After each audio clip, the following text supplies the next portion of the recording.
All right. What is going on, everybody? Welcome on into another episode of the Cinema Lords podcast, episode number 7.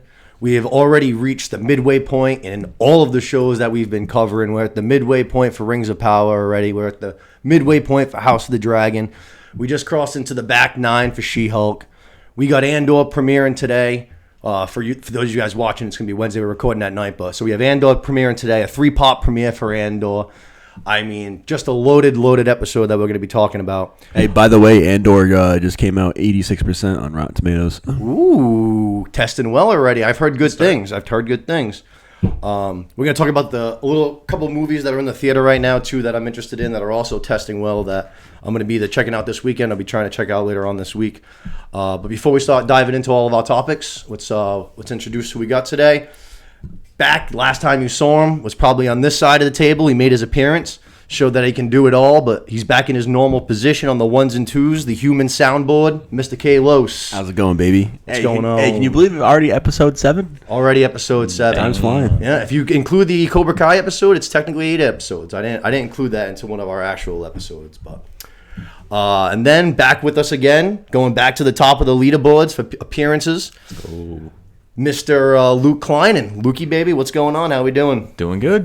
Thank you for having me back. Of course, man. I told you, halfway point at House of the Dragon. I feel like you're our aficionado of Westeros. What better time to have you back in than right now? And yeah, definitely a big turning point. Definitely. Stuff's going to change a lot here in the back half of the season. Yep, we got the time jump coming next episode. Last one with our young actresses and actors this week. So exactly. A lot to talk about there. Before we get to all that good stuff, I wanted to start today's episode with a couple of show notes. First off, congratulations to my guy Kalos, who just recently got himself a new job, which is awesome to hear. Congratulations, bud. Real happy for you. Thanks, baby. I appreciate that. Stinks for me because now I need to find a producer for the next couple of weeks because he's going to be having some out-of-state training. But we already kind of started to get Seth working a little bit on the boards for the Cobra Kai episode. He's going to be back on Thursday to do that again with us. So we're going to hopefully finish out here this week on Thursday with Cobra Kai. And then on Sunday, hopefully, if all goes well, we'll be here in the morning to do the third part of our 3-part breakdown. And we can clean that all up and finish it off before Los heads out next week to start your training. That sounds like the plan, right? Sounds like we can do that. That's the plan, baby. But we can get Seth some work on the 1s and 2s. And then I got a couple of other friends that have already offered, too, to try to help out producing. So we're still going to try to keep the same schedule going, you know what I mean? Because the shows, it's really perfect the way we have it lined up right now. So we're going to try to keep it going, even in Los's absence. Another thing I wanted to point out is that I made a promise to you guys that I was going to continually try to keep the show updated and improving it all the time. Talked to a couple listeners. One thing I heard was that, they might not necessarily watch all of the shows that we talk about. They only watch 1 or 2. They want to kind of skip the things they don't. Yeah. So if you look, starting last week, it'll be there again for this episode, and going forward, if you look right below us in the show description, if you're watching on YouTube, you'll see that the show is broken down into its segments, and you'll be able to have a timestamp right there.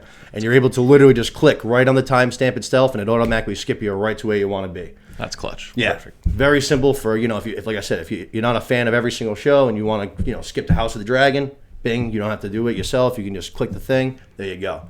And then if you're listening on iTunes or Spotify, unfortunately, the description, it's still there. The actual timestamp is there. You just can't click on it. You can't click on it and have it automatically brought to you. You just got to kind of scroll yourself. But, it shouldn't take you more than a second. It's still there, though. You know what I mean?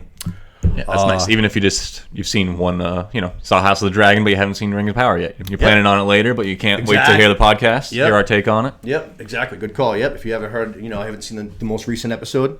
Yep. Easy to come back, hit the time, bing, bang, boom, you're out. Or if you're like me and you have an extremely short attention span and you can only watch little bits at a time, you can watch absolutely. One section, and then I know right where to go when I want to pick up on the rest of it. Absolutely, yeah, it's an easy way. Just a little thing, like I said, to just try to keep up my promise of just trying to make the show better each and every week. And then the last thing I wanted to talk about, I mentioned at the top of the show, is Andor. We talked about it with Cobra Kai. Right now, the way that the show is going and the way that we're scheduled and everything, there's just no way that we could cover Andor in this show.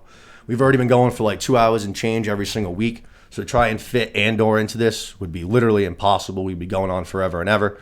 So the plan is going to be, we have a 3-part premiere on Wednesday, today. So the idea that we're going to do is, like I said, we're going to finish Cobra Kai up Thursday, Sunday, along with today's episode. Next week, we're going to do our regular episode again on Tuesday. And then on Thursday, we'll be doing again another bonus episode, a second episode, and we'll be covering the first 3 episodes of the Andor premiere. Which I've also heard that the first 3 episodes of the Andor premiere are almost like, it's like a story in itself kind of a thing. Like they all go very much together. That's why they decided to release it that way. Nice. How long are those episodes? They're like in between 30 to 40 minutes. I think there's a couple that might even go like to 42, 43. Damn, that's like a 2-hour movie. Those 3 being together like that. That's sick. Yeah, they're all pretty good length. We have 12 episodes coming. So like I said, we're going to do that first 3-parter. That'll be out on next Friday. And then I know at that point, episode 4 will already be out. But I think the plan, and to just not be doing too many shows and too much, I think what we're going to do is we're going to wait for 4, 5, and 6 to release. We'll do those in a separate episode again, a bonus episode where we'll cover those 3 episodes of Andor, 4, 5, and 6. And at that point, our other shows, She-Hulk and The Rings of Power, will both have ended. So then we can slide Andor right into one of those spots going forward on the regular show for the next 6 episodes, so the whole second half of the season. So it's going to stink for those 2 episodes. We won't really get to talk about them for like 2 weeks or so, but who cares? I think it's just the best way to do it. You know what I mean? Just to not be coming in here for 20-minute episodes and stuff like that. It's hard to find people and all that. I think that's just the best way to do it. But with all that, I say let's start talking about some of our topics now. Like I said, I wanted to start off at the movie theater. It is finally Don't Worry Darling week. And boy, oh boy, am I still excited as shit, even with all the chaos amidst, even with the bad reviews. Because like we said, even if it's a total dumpster fire, that's entertaining as hell to me. Must see. You know what I mean? Exactly. When you have this kind of a crew, this kind of a movie, this kind of budget, everything. Like I said, Warner Bros. It's one of the last 2 Warner Brothers movies. They had to push everything because they're about to go bankrupt. And now this movie's looks like it's going to be on flames. I'm not going to lie. I hope that movie is a bag of ass. I bet you're more excited now, though, than you were before. You know what I mean? With all this chaos surrounding it. Absolutely. I mean, I still have I still hope it's going to be good. I'm still going in with a very open mind. I'm still going in with somewhat not high expectations, but somewhat high expectations. Optimistic. Yeah, you know the critics. The critics, I feel like they're wrong a lot. They can be fucking snobby. They can be the opposite of snobby. They can just turn their nose up at superheroes or Kong or whatever it is. It's ridiculous. They'll know what they're going to say before they see it. Most of the time, I feel like I'm very, very seldomly surprised by the critics score. But that's one that I'm very excited to see. I think I'm going to hopefully go check that out on Friday or maybe Saturday, but I'm definitely going to be looking forward to seeing that this weekend. And then 2 movies that I wanted to see that came out last week that I'm definitely still going to be trying to go to check out. Unfortunately, last weekend had some parties and stuff going on, had some other events I had to go to. Couldn't make it to the theater. But 2 movies came out last weekend that I wanted to see. One of them is Pearl, which I don't know if any of you guys have seen X. I know, Los, you saw it with me. Yeah. So X was a horror movie that came out this year. Pretty good. It was pretty good. Yeah, it was pretty good. It was a slasher. Nothing. It was a very like original. It wasn't anything like original like for a script. It was a very common thing. Slasher movie. It was actually very much like H2O. It was a bunch of people going to make a horror movie basically, and like a house out on the like a dam or some shit like that. Wasn't it something in the bayou or some shit? I think it was out in the bayou. Something out on the swamp or some shit like that. Yeah, it was definitely like in the middle of nowhere. But, you know, of course, things go amidst. Next thing you know, the cast starts popping off, dying. But even though, like I said, it wasn't exactly an original plot, the movie felt original. It was, like, really good. They did some cool things with it. It felt very fresh. Nice. It was good. And then it turned out that they shot 2 movies back to back. They shot a prequel called Pearl. That came out this past week. Scored 87 by critics, 82 by audiences so far. Wow. So I was like, damn. I'm like, all right, this movie's doing... Then the first one did really well. The first one did really well by both critics and audiences, and critics almost never appreciate horror movies. Yeah. Like, never. They always, no matter what it is, they almost always bag on them. But I was, very surprised to see that. So I definitely want to go check that out. If you guys haven't watched X, like I was just saying to Luke, I definitely suggest checking it out. If you're into horror movies, it is that time of year. It's, the spooky season has arrived. You're a big Halloween guy, I know. You're getting jacked up. I am. Halloween, October's right around the corner. I'm going to be doing a Halloween party. I just found out. I'm very, very excited. Nice. We got some things for the show in the works too for Halloween. That's going to be fun. So I'm definitely looking forward to everything spooky season. But definitely check out X if you haven't. Pearl, if you have, go check that out in the theaters. Like I said, it's a prequel to X. If you liked that, and it's doing really well. Is it pretty widely released? I feel like I haven't seen that name floating around. Maybe they just aren't. There wasn't much marketing for it, which it's A24, which is they're the best. Yeah, they are, but they don't exactly. They don't have the money to go out and do the marketing that a lot of the other studios do. They're not like on NFL games and shit like that, which is pretty much the only time. I don't know about you. That's like the only time I actually watch like cable television. Yeah, but I hadn't seen much for it aside from like online, and because I follow up on all this shit religiously. But yeah, as far as I know, it's in all your regular theaters and stuff like that. Cool. And then the last one, that's another movie I was excited to look at, to go and check out, which, like I said, hopefully this week, is The Woman King. Viola Davis, she leads a whole unit of female warriors. It's during the 1800s or something like that. But I thought awesome. I love Viola Davis. I think she's a badass. I think she's perfect for a role like this. She looked like she got jacked for it, and it's testing through the roof. 95 by critics, 99 by audiences. 99 by audiences. 99 out of 100 commoners that walk into the theater come out and go, that was pretty good. Yeah, even with all the assholes that we have out there. I know. That's exactly what I'm saying. Wanting to be dissenters. Mm-hmm. That's good to sign, baby. But Los, thoughts on any of those? But you're my usual go-to movie. Yeah, I want to watch Pearl. You said that's in theaters, correct? Yep, came out last week. Yeah, so I'm trying to go see that. What was the second movie you mentioned? That was the second one. Don't Worry, Darlings, but we started, but you have to go see that without you don't even have a choice. Yeah, no, I'm going to see that too, just because I hope it sucks. Loaded cast, too. But yeah, no, I'm excited to go to the movies. Tempt me with a little popcorn, a little candy. Hey, I'll be there. Woman King should be sick, too. All those battle movies are always sick on the big screen, you know what I mean? Plus, you're probably going to get some of the drumming and stuff. All that cool fucking shit. Love those movies. But yeah, I'm definitely going to be hoping to go to the theater, like I said, this week. Check out those. Maybe do a double dip. Find a second time to go this week. Because things are testing through the roof. We have some more movies coming out soon, too. Halloween's out in 3 weeks. I think it's October 14th. Gonna definitely be checking that out. The last one of the Jamie Lee Curtis trilogy. Hopefully it's better than the second one, for the love of God. Yeah, because this is going to be Jamie Lee Curtis's last movie, right? It's the last ride, yeah. So it better be good. If it sucks, then that's just a terrible way to end your legacy, Especially that's how she pretty much got famous, no? Oh, yeah, definitely. She became the Scream Queen from that, you know what I mean? I was going to ask, was that one of her first things? Yeah, she was real young. 18 or whatever. 17 or 18, something like that. Yeah, you gotta finish it through with a banger. A banger, yeah. Especially with how the first part of this new trilogy was really good. So it's almost like you want to do some fucking honor to that, you know what I mean? Do some service to it. If you do a second bad part and then another bad third part, that just kind of ruins that movie too in a way, you know what I mean? True. But, go head down to the local theater, save the theaters, go. A lot of good things out right now. Check it out. Before we start going into our rundowns and stuff like that, got some recommendations for you. Last week I let you guys hang and I didn't have any. Nothing I really, really wanted to dive into at all. But this week decided to just stick with my spooky theme. I actually already mentioned X. That's a free one for you. And then the other one's technically a 3-parter, the Fear Street trilogy on Netflix. Came out last year. I really, really, really, really enjoyed at least 2 parts of it. Still liked the third part. But one of the few examples where I feel like the sequel, the second part of it, is the strongest of the 3. Not very often that you hear that. But you'll see some people in it that you'll recognize, especially if you're a Stranger Things fans. Maya Hawke, Sadie Sink, they're both in it, part 1 and part 2. But basically it takes place around the same couple of 2 or 3 main essential characters. And they find out basically that, it starts off in 1994 is the first one. So it's Fear Street, 1994, 1978, and 1666. Okay. And basically you find out in the first, where we open up in quote-unquote present day, which is 1994.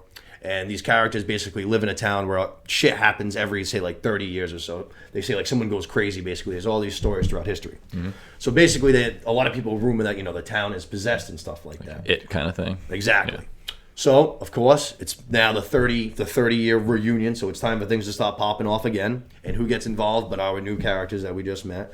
And basically, they go out on this huge multi-year, like I said, it's 1994, 1978, and 1666. I don't want to give too much away, but they have to basically keep traveling throughout and hearing about these different tales throughout history that happened in their town to try and figure out how to save the town from the curse. Dang. But I like that kind of untread water, stuff that's never been done before. Yeah, like I said, they're slasher movies. They're a good time.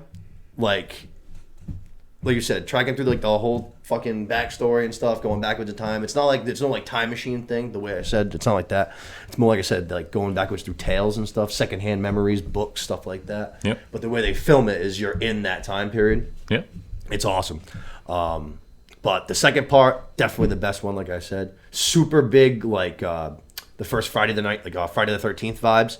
Summer camp. There's like teenage counselors and then a bunch of kids. And let me tell you, man, Netflix didn't give a fuck because it's made by Netflix. They just wing it, man, because kids were fucking, there's just kids popping off left and right. What was this called again? That's the Fear Street trilogy. That's the second one, Fear Street 2. That one was very, like, they all have different themes. Third one's a little bit more like, it's like, you know, it's 1666, so it's fucking old school patriot shit. Yeah, Pilgrim Summer Camp. Yeah.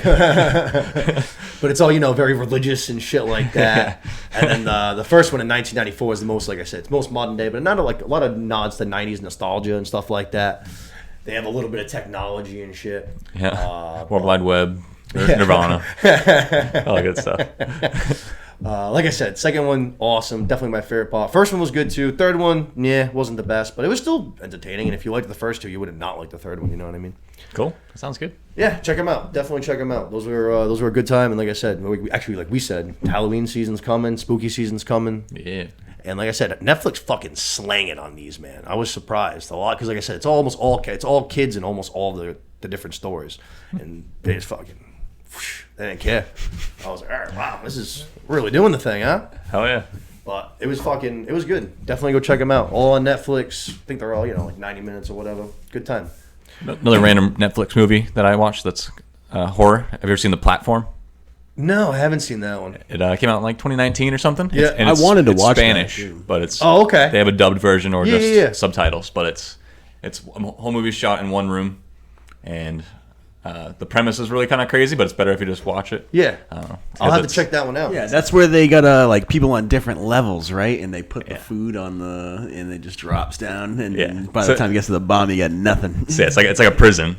But it's also like a social experiment kind of thing. Oh shit! And so there's enough food for everybody at the top, and there's this tray of food comes down through the middle of every cell and down through this like tunnel, this elevator shaft. I got you. And dummy system. Yeah, and every month also you change what floor you're on, and so it's just like a big.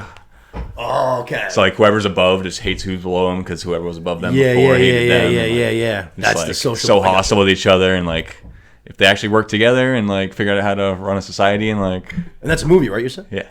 Nice. It's like 90 minutes. It's called The Platform. Yeah, all right, well, I'll check that one out. There's a lot of good like Netflix ones on there that I like. A lot of them are on kind of like the Fear Street side, where they're more like silly horror, which is kind of like my favorite kind of thing. Which is usually what happens with slasher movies. Slasher movies you can play on like just dumb teenagers or like dumb modern jokes and stuff like that. And you can still make them just like a fun horror movie. Those are kind of like my favorite ones. But there's a few on Netflix like that I want to talk about. The Babysitter's one of them. I really enjoyed that one. There's a few on there though. Yeah, the campy horror. Yeah. Yeah. I'll definitely have to check that one out. The Platform though. There we go. Recommendation from Lucky Klein, ladies and gentlemen. I'll have to check that out for sure. That sounds very interesting though. Sounds like it reminds me of that Squid Game show. Fucking that dummy system thing. Yep, being put through their thing. Yeah. Their experiment. Very interesting. I'm gonna have to check that one out. I'm always looking for more horror stuff at this time. I feel like I fucking literally am just like Googling like good horror movies no one's ever heard of. Yeah. Because anytime you go to like any of the platforms, like any streaming thing, and you go to like horror, it's all shit. Like at least for me, it's shit I've seen like 50 times. Like I've seen all of them over and over and over again. Yeah, you're an enthusiast. You've seen the top 200 horror movies a couple times. Yeah. So like me and Steph are always just like, she'll send them to me like new ones, and like I'll look at it and I'll be like, all right, let's go, let's give it a shot. Yeah. We watched one the other night actually that I kind of liked. I don't think you and Steph liked it too much. It was a weird name. What was it? The Wolf of something Creek or something like that. Yeah, The Wolf of Snow Hollow. Oh, there you go. Yes, thank you. That's what it was. The Wolf of Snow Hollow. That movie stunk. I kind of enjoyed it. I don't know. That one had some weird humor to it. It was like a horror movie mixed with dry comedy. It was kind of weird. Yeah, well, I looked up after the fact and I saw the movie had a $2 million budget and the director was also the main character. So, you know what? Yeah. I changed my mind. That was a way awesomer movie than I thought it was. That makes me like that movie way more. That's sick. I had no idea. It doesn't surprise me, though, that you say that, because it's not like a fucking, like a big, action movie with explosions and stuff like that. No. With only $2 million, though, I don't know what fucking cameras or drones or whatever they were using. That movie looked really cool. They get a bunch of beautiful, like, scenic views of whatever, like, it's in a winter town, you know what I mean? It looks like, I don't know, Alaska or Colorado or some shit like that. But they do a lot of cool like mountain view shots. It looked very pretty. You know what I mean? Pretty impressive considering the budget. $2 million, yeah. It had to be like one of those drone things. Still not my favorite movie, to be honest with you. Yeah.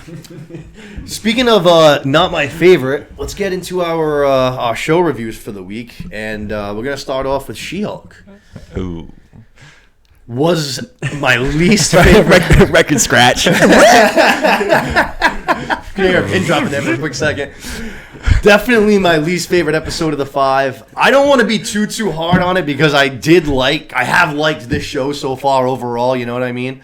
But boy, I don't know, man. Something about this episode just left a bad taste in my mouth. Not even just what happened in it and it being kind of a snooze fest, but I swear, Seth actually texted me and Kalos and mentioned that. He goes, is it just me or is the CGI getting worse? And I was like, dude, I don't know if it's just that I don't like this episode or I was blind to it before this episode. I was like, you're right, though. This does not look good.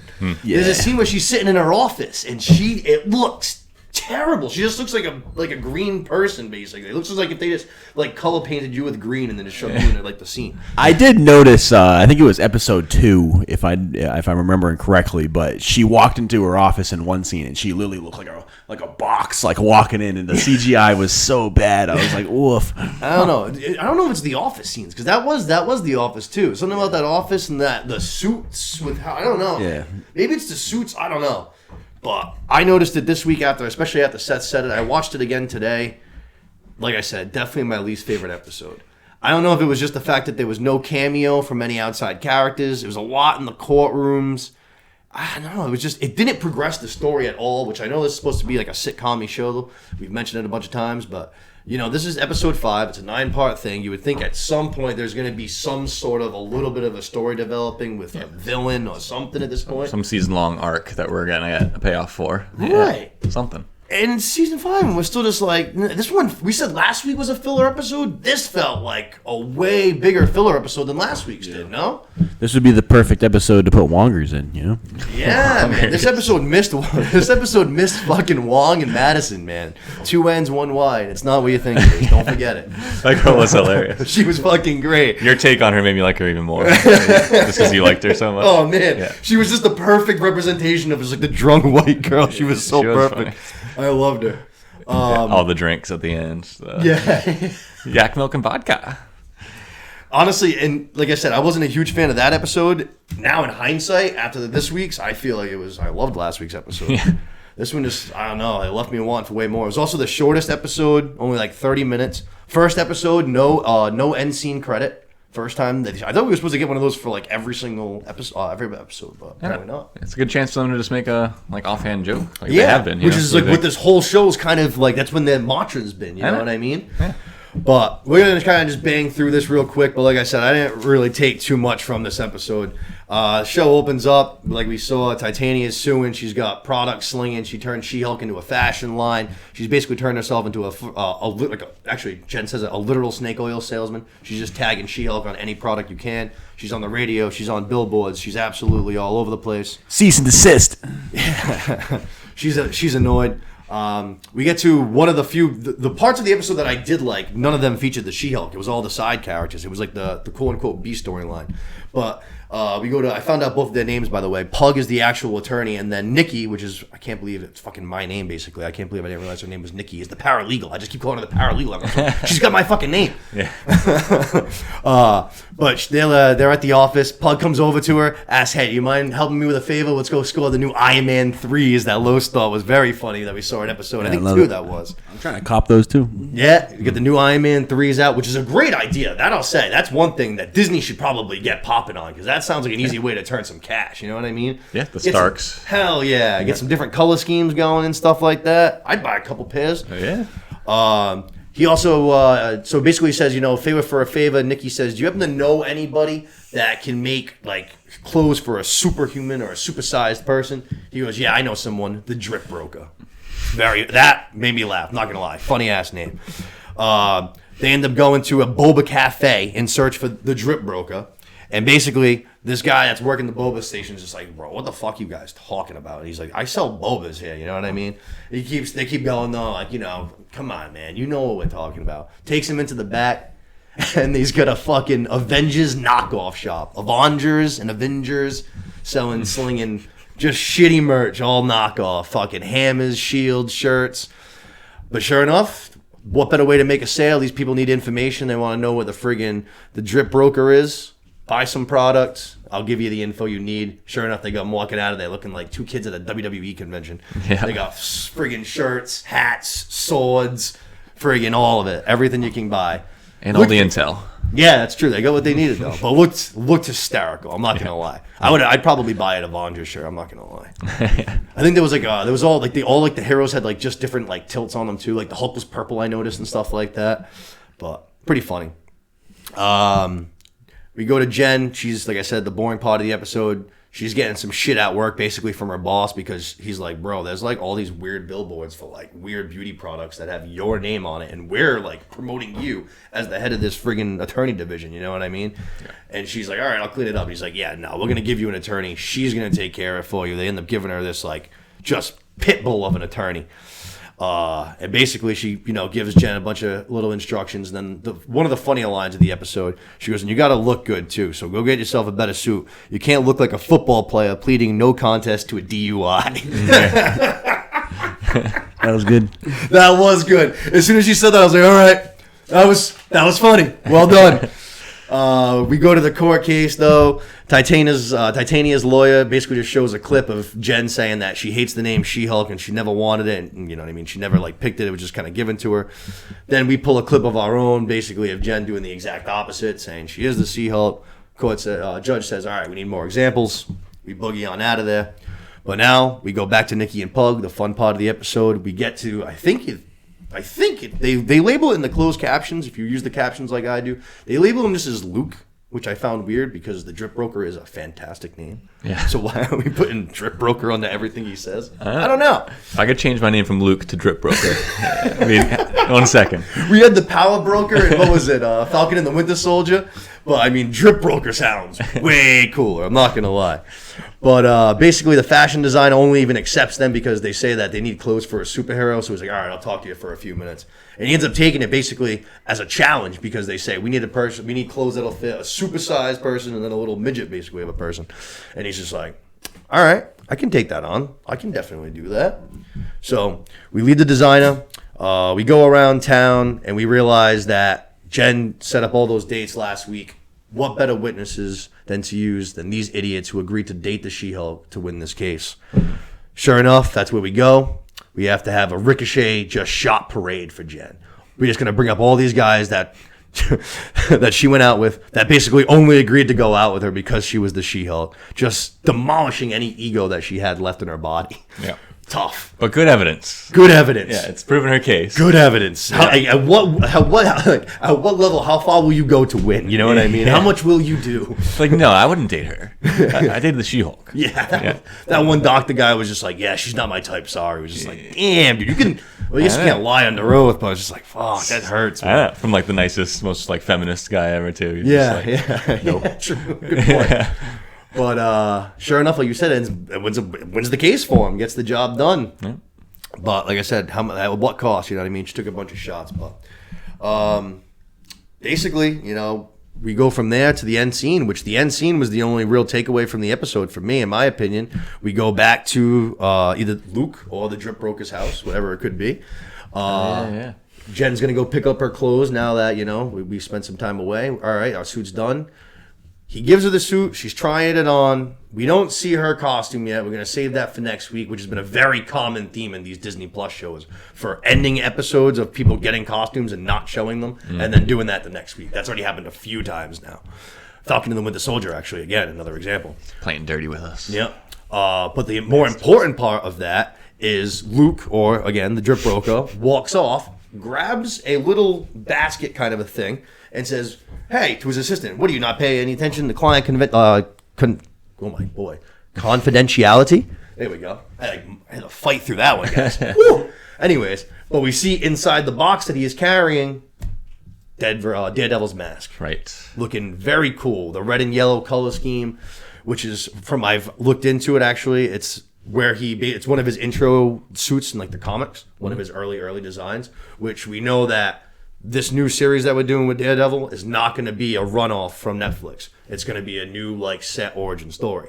So what better time to, you know what I mean, set up with a new costume, go to the origin of the comics. And we know that it's going to definitely be a little bit more playful in this because it is in the Marvel and Disney and all that. He's probably not going to be the same, like, you know, brooding blackness with a friggin' just a cloth around his eyes. I mean, I guess they could. Right. You know, they like to market that stuff to kids and stuff. You know what I mean? The costumes and all that, action figures. He's one of the more adult superheroes, though, right? Definitely, yeah, for sure. And then also, didn't he get some screen time in one of the Spider-Man movies? Right? You mean his first appearance in Spider-Man: No Way Home? He's like, he played not as Daredevil, but just as the attorney Courtney Cox. Yeah, catches a brick that gets thrown in the window or something. Or Yep. Makes an awesome catch. Even though he's clearly blind already at that point. Yep. Right. Yeah. Spider-Man literally just goes, "How the hell did you do that?" He's like, "I'm a good lawyer." Yeah. It was a good line. Because actually, I'm a really good lawyer. Yeah. So it doesn't seem too dark from that intro. No. But there were definitely jokes in that one still. You know what I mean? Like I said, I didn't watch the whole thing, so I'm not gonna pretend like I have. But I got through halfway through season 2, and I was out on it. But I'm glad I'm not in the minority. I'm definitely in the minority. I'm not in the majority by any means. But I'm glad that they're gonna start fresh. To be honest, I'm very glad for it. Yeah, works for me because I did not see the old one. So works for me. I'm not in the majority, but I wouldn't recommend it. I don't recommend it. People generally like it, though? People love it, dude. Oh, wow. There's like a fucking obsession with it online, dude. People love it.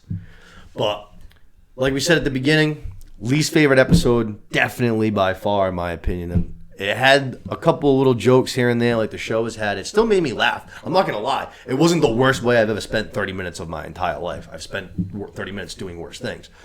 I'm just saying. Believe me. Yeah. I'm just saying, in comparison to the first 4, definitely the worst. I'm still looking forward to Thursday to watch episode 6. I do hope some kind of a story develops with some sort of a plot and a villain and something we're actually going to be doing here. Yeah, it'd be very weird if Abomination just disappeared, if that was his whole thing, was that a couple episodes. Dude, I am so confused Banner doesn't come back. Everything with Abomination. They all got to come all together for the last episode or something. I'm so confused by him because I thought bringing him back in this was going to be kind of the beginning of them bringing him in for Thunderbolts, and now they announced he's not in Thunderbolts, or at least he's not one of the main cast.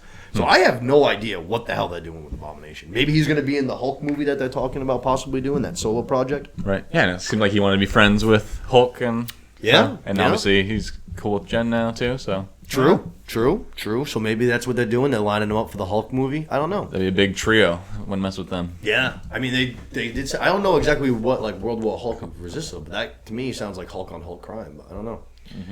Mm-hmm.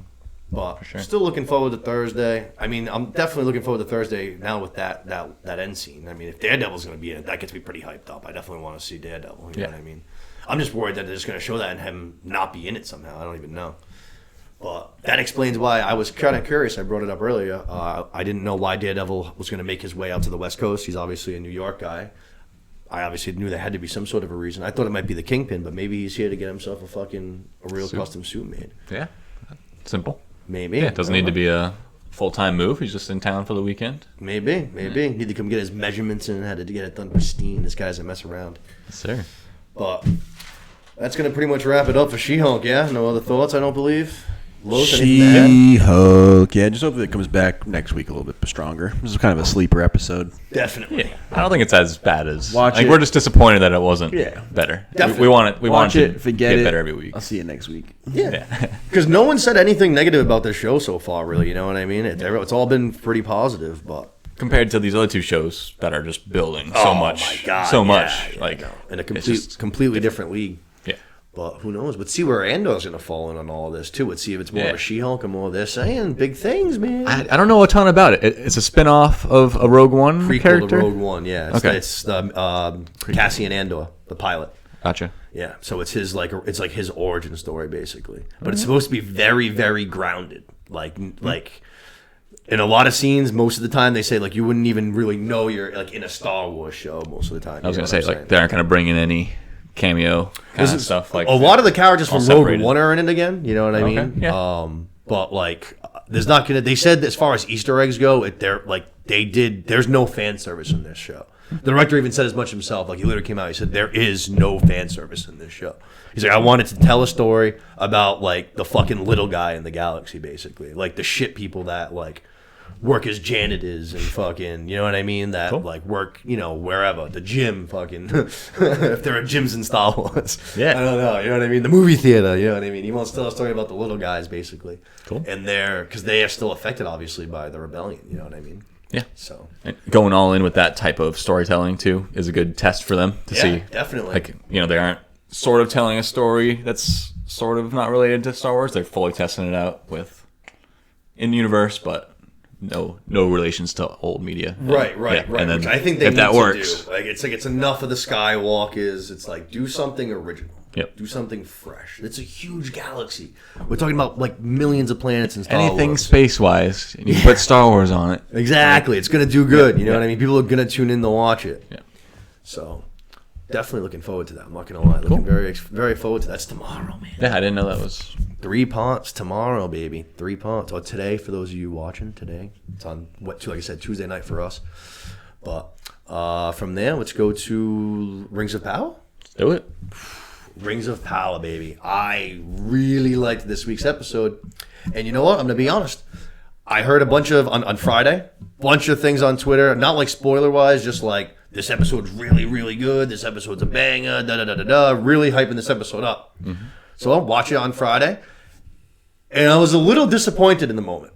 I'm not going to lie. I was a little disappointed in the moment just because there was so much hype around it that I saw during the day. Even a couple of people texted me. I think Seth was one of them. He was like, a bunch of good things about this episode. Yeah. So I got all built up all day long, you know what I mean, at work.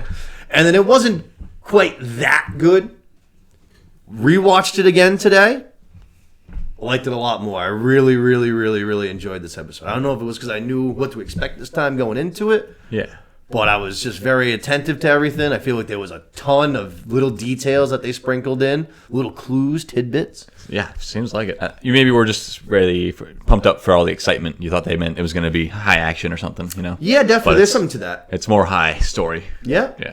When people say that, that is definitely what my mind goes to. You're absolutely right. I think of battles and yeah.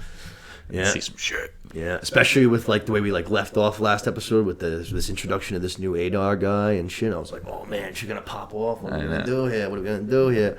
Obviously, Hallbrand's in jail and stuff. I'm like, maybe we're gonna bust him out. Like, who knows? Things are gonna stop popping off. But we didn't get all, like you said, not all the action, but a lot of story, and it was a good, strong episode. I thought really, really liked it. I agree. Yeah.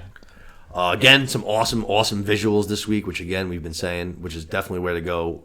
Amazon put so much of that money into. You can just see it. So many cool, like the scene actually to open up the episode. Yeah, that was intense. Looks sick. Looked wicked cool. I was like, what the fuck is going on? But actually, let's get into it. Let's start with the beginning of the episode. We open up. I say we think because we find out very quickly it's a dream, but the queen is hosting what looks like a fucking group baptism, basically. She's got like 6 newborn moms with their kids.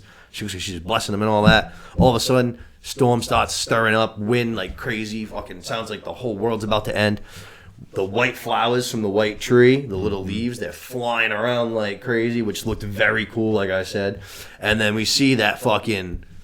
The waves have come for Numenor. Fucking twice the size of a mountain, just massive, about to swallow the entire island whole. Yeah. And like I said, the queen wakes up, and it turns out it's a dream. Or is it more than that? Right away, you kind of like... It seems like it really rattles her, and it also doesn't seem like it's the first time she's had That's exactly what I thought. The dream, yeah. That's exactly what It seemed like she'd seen this movie before. Yeah. Just like, not this again kind of thing. Yeah.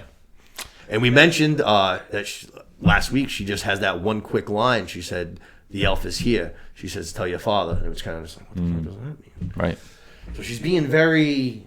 She knows something. We don't know what it is yet, but you can tell that this girl, she knows some things. This queen's up to something. Right. But like I said, awesome visuals. Looked so fucking cool, man. It was intense. Yeah, like the wind coming first. I don't know if that's from the water, literally pushing all the wind out of the way before the water gets there, or just epic. Reminded me of that 2012 movie. You ever see that? Yeah. Well, a pretty lousy movie. Awesome visuals. Yeah. Movie looked sick. Flooding 70 floors up in New York City. Yeah. Movie looks sick. Yeah. That's one thing I'll say about it. I have no problems on that end. Yeah. But yeah, no, that got me very excited. And right away, I was kind of thinking of what Lo said to me. He said, what is Numenor a couple weeks ago? What is Numenor in Lord of the Rings? And I was like, I don't think it's not a part of Lord of the Rings. And I was like, there's got to be a reason. I was like, maybe the fucking waves are going to come for Numenor. You know what I mean? That was another thing in my head. I'm like, oh, shit, maybe this is why I don't know it from Lord of the Rings, because it's going to be taken out by a big-ass wave. Right. But crazy way to open it up. And then we go to, we're still in Numenor. His name is Pharazôn, which I had to go and look up, but he's that chubby dude with the long hair that we were introduced to last week. He's walking through the city. He's with his son. He's giving him a little bit of knowledge and stuff like that. And all of a sudden we realize that there's a big gathering of people, kind of a little bit of a riot, ruckus crowds going on. And basically the people are stirring up. They're all upset about this fucking elf being here. This guy goes up in front of the crowd and delivers a real good speech. Really rallies the whole crowd together. You can tell he's got away with his words. Basically says, hey, Numenor is going to stay a land of men, man. No elves are going to be here. As long as you guys believe in me and follow me, I'm going to keep this place a place where men can strive, basically. Yeah, kind of challenges their pride. Like, hey, we're the guys who did all this awesome stuff. And That's right. You think that one little elf is going to mess us up? Like, Yeah, come on. They've been there for however many thousands of years now, you know what I mean? There's no time to stop collapsing on ourselves right now for no reason. But like I said, I got a real sense that this guy might be a bit of a problem as soon as this, because when you can rally the people like that, it doesn't matter if you're a great fighter or any of that stuff. You can rally the people, you can do a lot, man. You have a lot of sway, you know what I mean? For sure. I don't know if you noticed he had like all those badges on his chest, I too. did notice that. Was that the crests? So it's the same thing that Halbrand needed? Halbrand went To through get all the- that shit yeah, for yeah, to yeah. get one of for the smiths. Yeah. And so that one Yeah, thing was like so 8 of them or valuable. some shit, So 10 yeah, of them. he's mastered all these civil duties basically throughout. I did Their notice that. I society. didn't really take a good look, but that makes sense. Yeah, and like we were researching Numenorians, and they live to be 300-ish apparently, and Okay. and they're like really smart and really like all that shit. So this man's got his hands in a lot of areas. yeah, he's probably 200 and something years old and is an expert at pretty much everything. And when you're working in that many different fields and all that, you're meeting a lot of different people and stuff like that. You know what I mean? yeah, Which is he's how I respected in think- every field. Seems like he's Yeah. like the archmaester of each thing. Yeah, to cross it over a little bit. Yeah, no, that's good. I like that stuff. Yeah. That's what we like to do here. That's good. Yeah, so like I said, I think this guy's a bit of a problem, I think he might be a bit of an issue going forward. You know what I mean? I don't like guys that can do that kind of shit. I never trust them. I always Yeah. prefer the quiet, silent, I'll kill you with my sword type. You know what I mean? That's my kind of guy. I like Braun. That's my dude. You know what I mean? From there, we go to like the Queen's Council room, big ass room. And Galadriel is there with the Queen, and she decides that she's going to show her what she found at the Hall of Law. She shows her those documents and those records that they found. She showed them that the Southlands are in trouble, and she says, "Hey, for the best interest of everybody, let's reform the alliance. Elves and men, let's go save the Southlands." And the Queen's like, "Nah, guy." She didn't really do any convincing. She's just like, this is right, and you need to do it because it's important. And it's hard no. She also, Hard no. Yeah. She also she tells the Queen also about Halbrand's family, how he might be kind of like the heir of the Southlands, how he might be able to unite those people with them and Numenor and the elves together. They can probably, stand up to whatever is rising down in the Southlands. Right. Queen, nah, guy, get out of here. So Galadriel goes, all right, fine. Then if you're not going to help me, I want to talk to the man in charge. I want to talk to the king. You're just some regent. Get out of my face. You can't control me, peasant. I'd like to speak to the manager, please. She had that vibe big time. Yeah. You're so Hold a right. Karen. She's stomping her feet. Get me the manager. I want to talk to your manager. What's your name? Oh, it's fantastic. But she says, I want to talk to the king right now. You're just a regent. You can't control me. And what does she do? Queen says, all right, get your ass in jail. She has her men carry her down to the dungeons, and she gets tossed in a cell right next to her boy Halbrand, and now they're locked up together. Not good. That's not how she imagined it, probably. No. Halbrand just laughs at her, makes some joke. What was it, a pub fight? Yeah. Which I wouldn't have been surprised if that was what she was arrested for either. She's got a short fire temper boy. Yeah. It's like, no, I just kind of demanded like a bunch of big stuff, like armies of this really powerful queen. That's all. Yeah, no kidding. Yeah, no bar fights. She did say that she was ready. Halbrand was like, "Where are you going to get ships and an army from?" She was like, "Don't worry about it." And it already went terrible. She's like, "Damn." Yeah. I'm just going to demand it, and she'll say yes. It's worked my entire life. Why would it not work now? Yeah. I know what I'm talking about. She'll believe me. From there, we go to another cool looking scene. I love shit that's on the seas. I always am a sucker for that stuff, whether it be Game of Thrones or Lord of the Rings or whatever it is.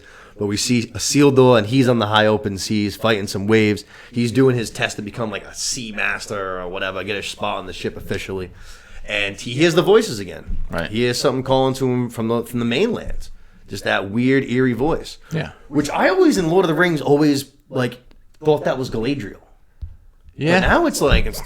I don't know. I was trying to research it. Some people are thinking it might be like his mother that he's hearing. Okay. Which is maybe kind of what the ring uses against him to talk to him and trick him into doing shit. Okay. It's like it's pretending to be this motherly voice that he remembers. I like that. Has always been hearing through his life. I like that. But I have no idea. And they don't have to follow any actual rules with Right, the show right, either. of course. But, No, total liberty to do whatever they want. that's what it seems like maybe to me. Or Yeah, I don't think that they would do that tie for like no reason because it seems so close. You know Yeah. what I mean? They're so similar. right. But But then also, doesn't Frodo hear the same sure voice? does, So that right. seems like Galadriel. that's what I'm saying. Right. That's why in my head now I'm kind of like torn because I'm like, well, she's over here doing this stuff. She can't be the voice here. I'm like, but it sounds like her. I don't know what to do. Right. Maybe that's why it's more convincing to Isildur, as he thinks it's Maybe. the other voices, or maybe Maybe. Sauron just already knows the path that Isildur's on, and it's I don't know. Okay, just a thought. I mean, I'm saying that it can't be, but now that I'm just putting two and two together, Galadriel is in Numenor. Is that really out of the realm of possibility that somehow she is talking to Isildur? No, I mean we don't. Yeah, elves are freaking magical. That's what I'm saying. They know a lot of shit. Infinite. Yeah, Infinite wisdom. yeah. Huh. I'd say anything's possible. Huh. Interesting. She doesn't seem like she has that power. She probably would have used it in other situations. True. but maybe she'd also be really sneaky about it because it's so powerful. Yeah. Who knows? Interesting. I don't know. Definitely more to that, I think. But basically, like I said, he's on his little sea test. He ends up letting go of the rope, and the Seamaster thinks it's intentional, it seems like. He's like, I've seen you do this 1 billion times. Like, if you did that, it was because you intentionally did that shit. And what does it do? It gets him fired, but it doesn't just get him fired. It gets his 2 boys fired, who had nothing to do with any of it. They get tossed off the ship, too. Yeah, that's bullshit. Shitty situation. One of them looks just like Dwayne "The Rock" Johnson, just like a younger version. Which I thought that right away. There's like some show, I haven't seen it. It's on right now, I think, or maybe the first season just ended. It's called Young Rock, but it's about like The Rock growing up and being in wrestling and stuff. I was like, this guy should have played him. I was like, he looks just like him. That's a clone. Give him a haircut. Give him a tattoo on the arm. That's The Rock, baby. But basically, I gotta look at him again. Oh, I yeah. didn't catch it the first time. oh, I look just like him. But he ends up kind of calling out Isildur, dude, what the fuck? I spent my whole life working for this, and you just fucked up and got me tossed off the ship. Now what am I gonna do? Like, that's what I've been doing my whole life for. You know what I mean? And he didn't even earn his spot there either. Like Isildur, he just Right. He was you- given because of his dad. And, yep. You jump the line to get on this thing, and then you get me kicked off when this is all I ever wanted to do with my Yep. whole life. Yeah. Shitty situation. Thanks, bro. Yeah, shitty situation indeed. But from there, we go to an awesome scene. We left Arondir in big trouble last week. He was in that orc cave, and we had this new big bad walking in, Adar. No idea who this guy is, but we're going to meet him right now. He walks on in, and my first thought, he's an elf. Holy shit. Right. But God damn it, man. He must have been a UFC fighter in his early years because he's got the meanest cauliflower ear I've ever seen in my fucking life. Yeah, and just general scars. Everywhere. He's all fucked up. True. He was beat up. He's been through some shit. But dude, that ear is maybe awful, maybe man. torture-y stuff, right? Maybe. Torture-y scars. Yeah, you never know. It could have been. But he walks through the camp, all the orcs like bowing down, worshiping the guy like he's, the fucking king of the goddamn world. Yeah, so much respect for him. Yeah. Definitely. And they have an orc that's been wounded, that's like dying kind of on his last breath. And we see something that we've definitely never seen before, but we see some real sympathy and sorrow for an orc. He's like bends down, kind of gives him like a last rites. Kind of maybe thing. it's like religious a little bit. Which Yeah. you wouldn't think orcs would have a religion of any kind, but No, probably not. whatever that was, I don't know. Seems ceremonial. They were talking, they were kind of chanting in some little language occasionally. I think it's in the black language. I think it said in the captions, or the black tongue. Yeah, it sounds familiar. Something like that. I love watching with captions, man. You pick up so many little things watching things with captions. You know what I mean? For sure. But he ends up basically shedding a tear for this orc. You know what I mean? And then shows him mercy, stabs him. You know what I mean? I thought for a second he was going to heal him. I thought he was going to pull some fucking little voodoo and like heal this guy. But ends up putting him down. Very merciful. Then he goes over to fucking Arondir, who's sitting there watching the whole thing. Kind of just got shooting the shit with him. Says, hey, dude, where you from? Arondir tells him. He's like, oh, yeah, I've been there before. That place is awesome. Yeah, by the river. Down by the river. Down by the river. I'm an elf. Lives on a shelf. But Arondir's kind of just like, dude, who the fuck are you, dude? The orcs are worshiping you. You're like putting this guy down. You're being cool to me. What is going on here? And basically, he's just kind of talking him up before he lets him go, but he's going to let him go with a message. Mm-hmm. He says, return to the town with this message, and you're free to go. We don't know what the message is yet, but it sounds like a pretty good deal for Arondir. Well, didn't he say, I think he mentioned briefly, he said, become my subjects or die, didn't he? I don't think so. No, we do, like, that's basically what he is going to say, but we don't find that out just yet. Okay. Which obviously, but, I mean, the general tone was... Okay, maybe I assumed it, or... Yeah, I was going to say, I don't think it was very hard to figure out what he wanted, you know what I mean? Obviously, he seems like he's rising up an army. We know the Southlands are riding. They're in the Southlands. It seems only like putting two to two together, you know what I mean? Right. But just a cool little intro to this guy. Not sure if we're Sauron yet. Might be, might not be. I at first was thinking yes. Now I'm thinking no. I'm thinking this is going to be a different guy. Yeah. Mostly because he's an elf. Right. That throws me off. Yeah. He's supposed to be a man, I believe, Sauron. So that kind of threw me through the ringer when I saw those ears right away. I was like, interesting. Some other dudes to keep an eye out for is the Nazgul. Because those are going to be all the sickest henchmen of Sauron. And they are going to be tortured. Are they 9 men too? I think they're all just tortured souls who are just like... I don't know. I think they started as real men, and they're... I don't know. There's some theories that the kid might become one. The kid who has. I was actually thinking that. I was thinking that and that old dude that were both there. Yeah, that's a good one too. And then this guy could be freaking Witch King or whatever. No shit. I didn't even think about him for that. Only because again, my head was so set in the men thing. But that would be cool if they did something like that, where you said it's just tortured souls and stuff like that. Right. That would be pretty sick. And he ends up being like the Witch King, the one elf among the 8 men or something like that. Could be. That would be very cool. That'd be cool. I like that idea a lot. Because there aren't a lot of named evil people in No. Lord of the Rings. There's already been Sauron and there's the Nazgul guys. And it's like Saruman, but there's not a lot at all. You're right. There's already been more in this show than there is in the whole Lord of the Rings trilogy, basically. You know what I mean? Unless you really want to like stretch the box and count like Gollum the bad guy or some shit like that. You know what I mean? Right. Half of one. Yeah. But back in town, we go to the town that we were just basically Arondir sent on a message to. But we go there, we find out that food is running very, very, very, very, very low. And Theo suggests that we should go by the nearby village. There's probably some houses over there. We can use the cover of daylight. The orcs can't come out in daylight. And let's go see if they got any leftover food there. The orcs aren't eating their food, you know what I mean? Right. So, a good idea, but a dangerous idea. They say, all right, who's going to volunteer? Obviously, no one does. Theo goes, I'll go. Mom's like, bro, you ain't going. No, you're cocky. like 12. You know what I mean? What the fuck? Sure enough, what does he do anyway? He grabs his dumb knucklehead friend who just looks like an idiot. And he goes, let's go. We're going. And I was shocked because very quickly we find out things were going pretty good. They got down to the little village. They got a whole cart full of food. They're jamming. They're going to be feeding the people well. They're going to be heroes. No orcs. It's nice and sunny out. And then they're kind of starting to make their way back towards the town. And they come across a big tavern, I believe it is. And Theo goes, hey, there may be more food in there. Let's go check it out. Friend's like, dude, fuck that. We already got enough. Theo's like, all right, you stay here. I'll be right back, you pussy. I'll be right back.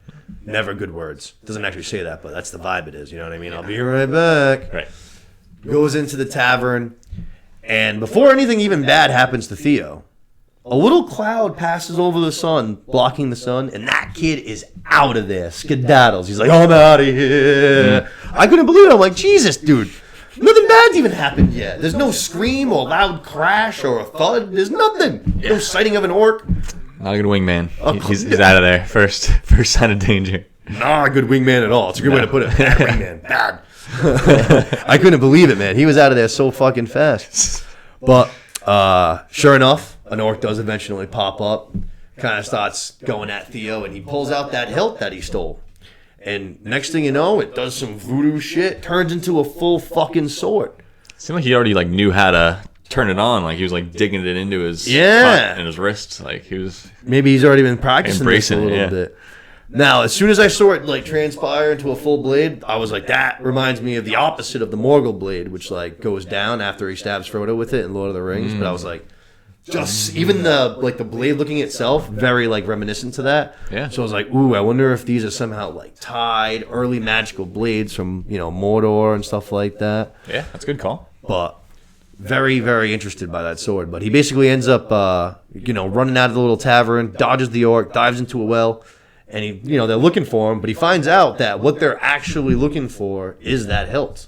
They mentioned the sword, the hilt itself. He has it. Yeah. I think that's. Yeah. So whatever that blade is that he found, or like I said, the hilt of the blade that he found, they're out and they're looking for. And like we said, we know it does some magic now, so it's got to have come from someone, Sauron or Morgoth. Yeah, and it obviously has way more power than just disappearing and reconstituting. It's got some real shit going on with it. Definitely, but that was a cool scene. That was definitely pretty cool. From there, we went to Elrond and Celebrimbor. Yeah. Back to Elrond. We haven't seen him. He wasn't in the whole last episode, right? Yeah, no, I think he was skipped entirely. Yeah, I think they did. Yeah, pretty sure he was skipped entirely. Which this episode, they skipped the Harfoots entirely this episode. No Harfoots, no wizard this whole episode. Completely skipped. Yeah. Found that pretty interesting. But Elrond and Celebrimbor, they're having a little conversation.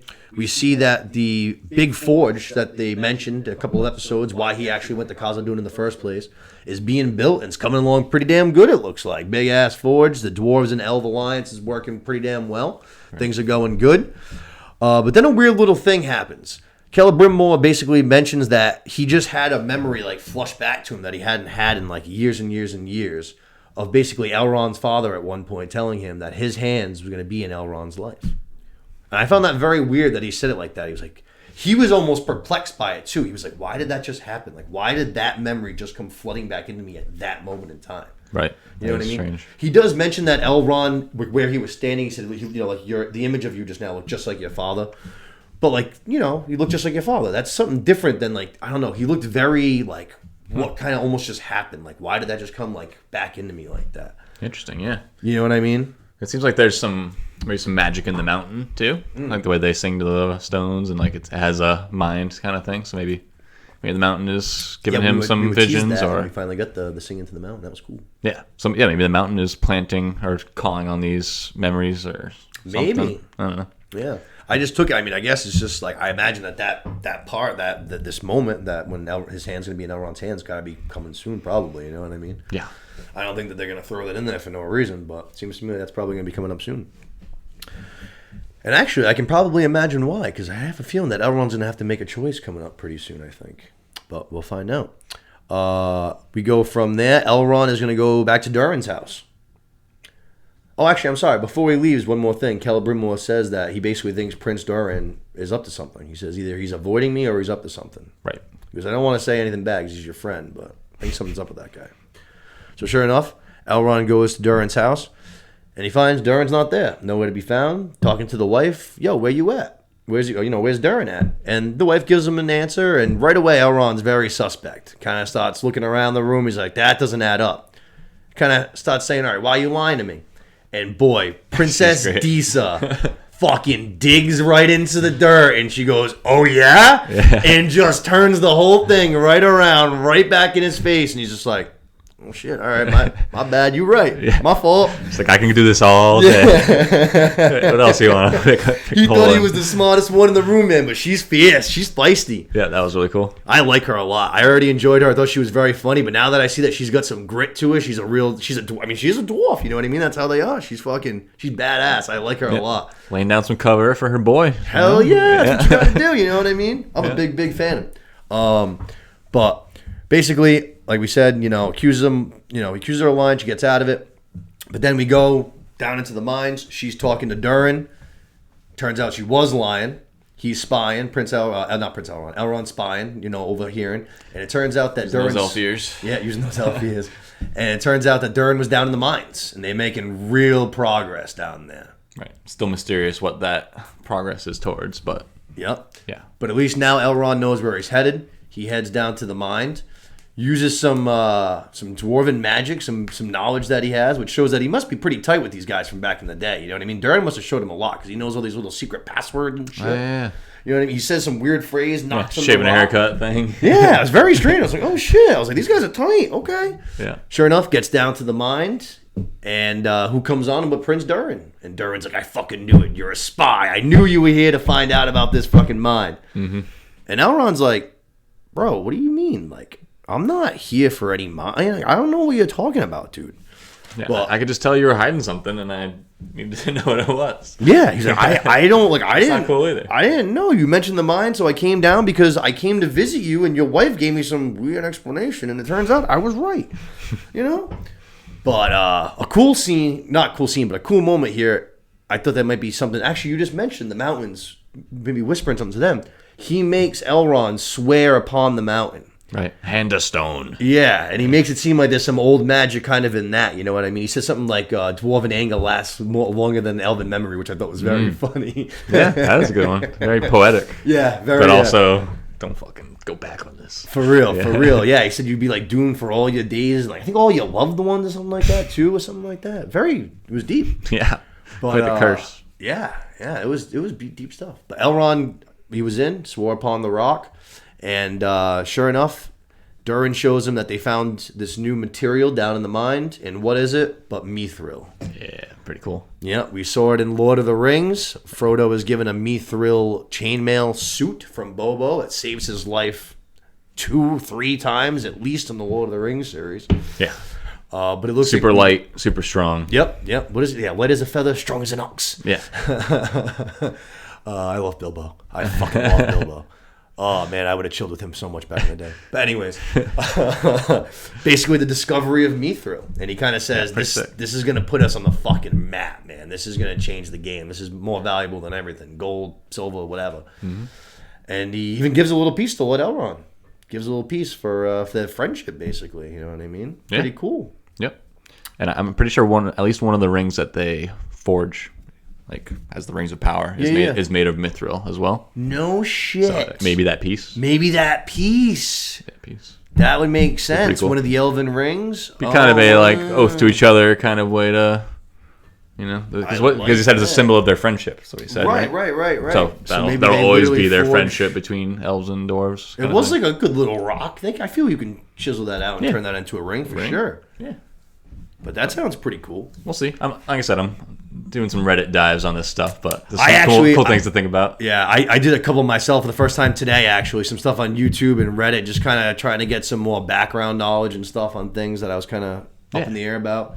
But I feel like I learned some good little things just to help make this show make a little bit more sense. It feels more like grounded now for me in my head, I guess. For sure. And it's not like opposed to House of the Dragon where there's source material, like this doesn't. Everybody's kind of guessing on Lord of the Rings, you know? I guess it was just based on like an appendices they said from fucking the beginning of some other book. It's just very vague direction, and then not that they are going to follow it necessarily anyway. Right, and then they have the rights thing where they can't touch like exact certain materials and shit like that. Right. And we're still not sure the stranger could be Gandalf, but according to all the lore and stuff, Gandalf doesn't show up for another 1,000 years. So maybe it is Saruman.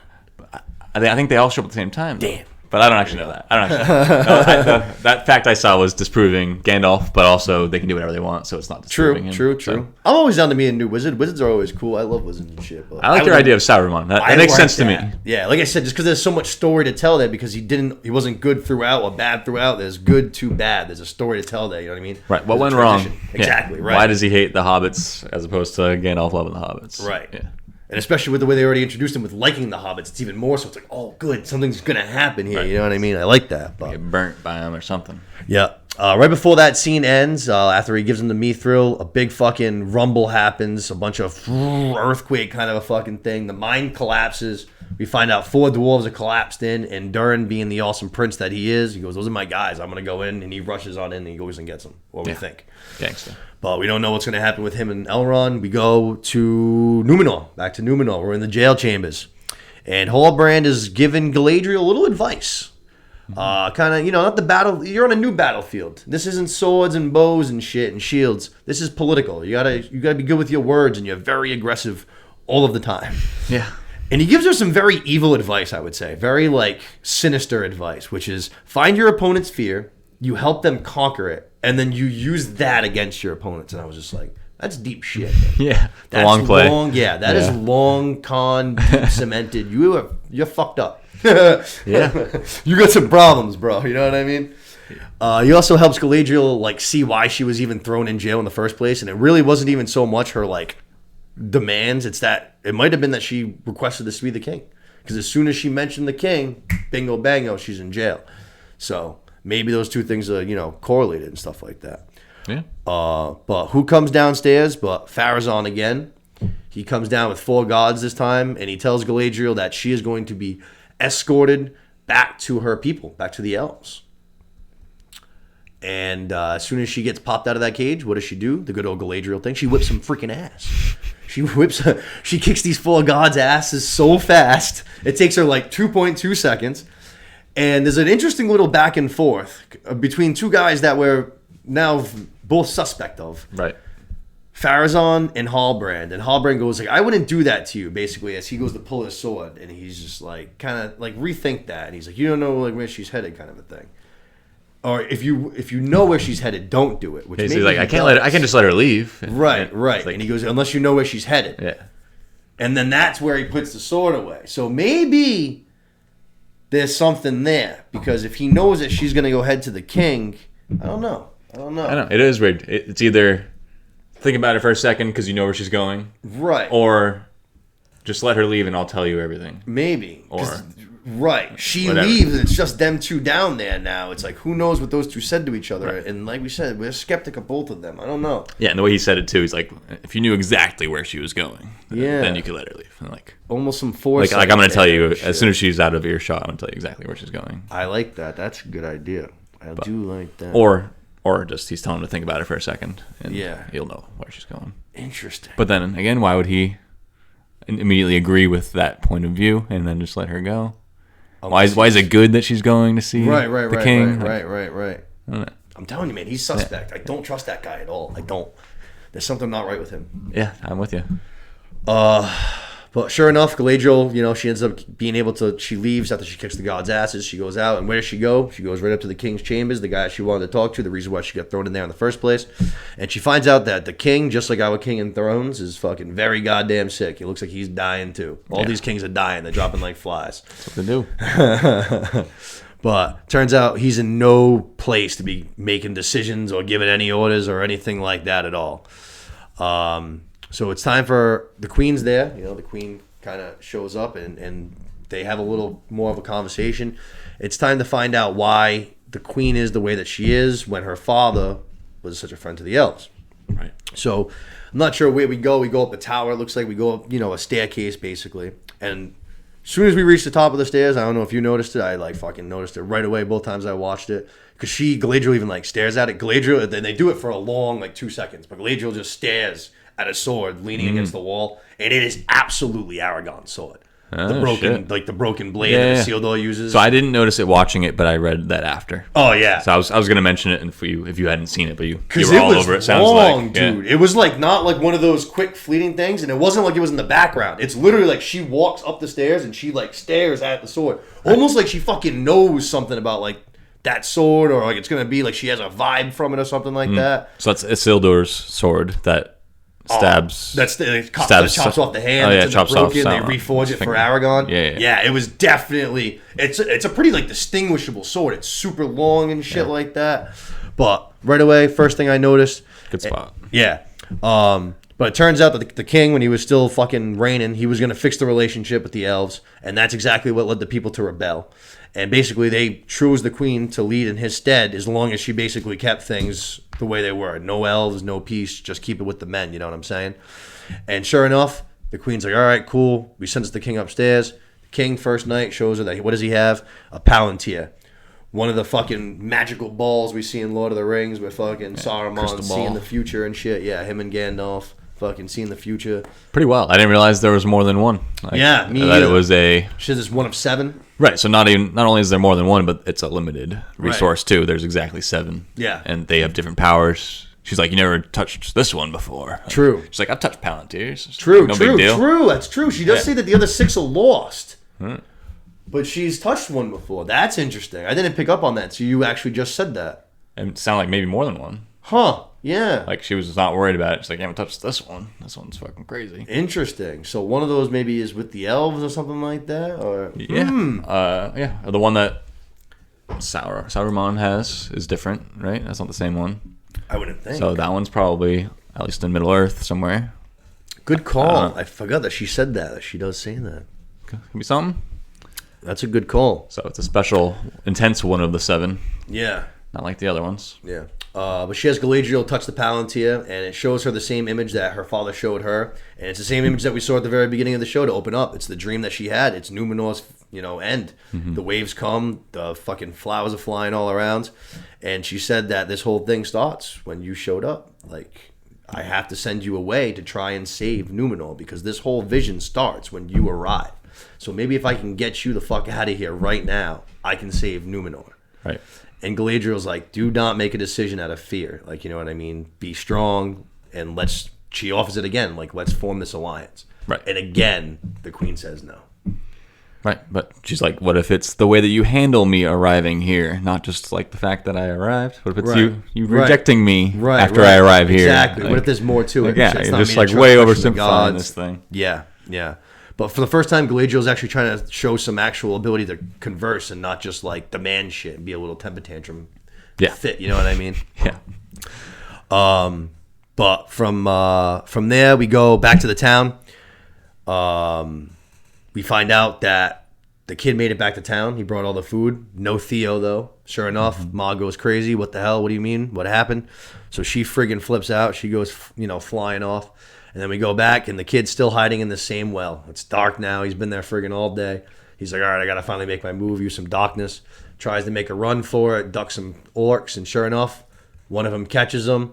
And right as he's about to friggin' gut him or something, take his hilt that he needs, who saves him? Arondir comes in, fucking saves him. Dope.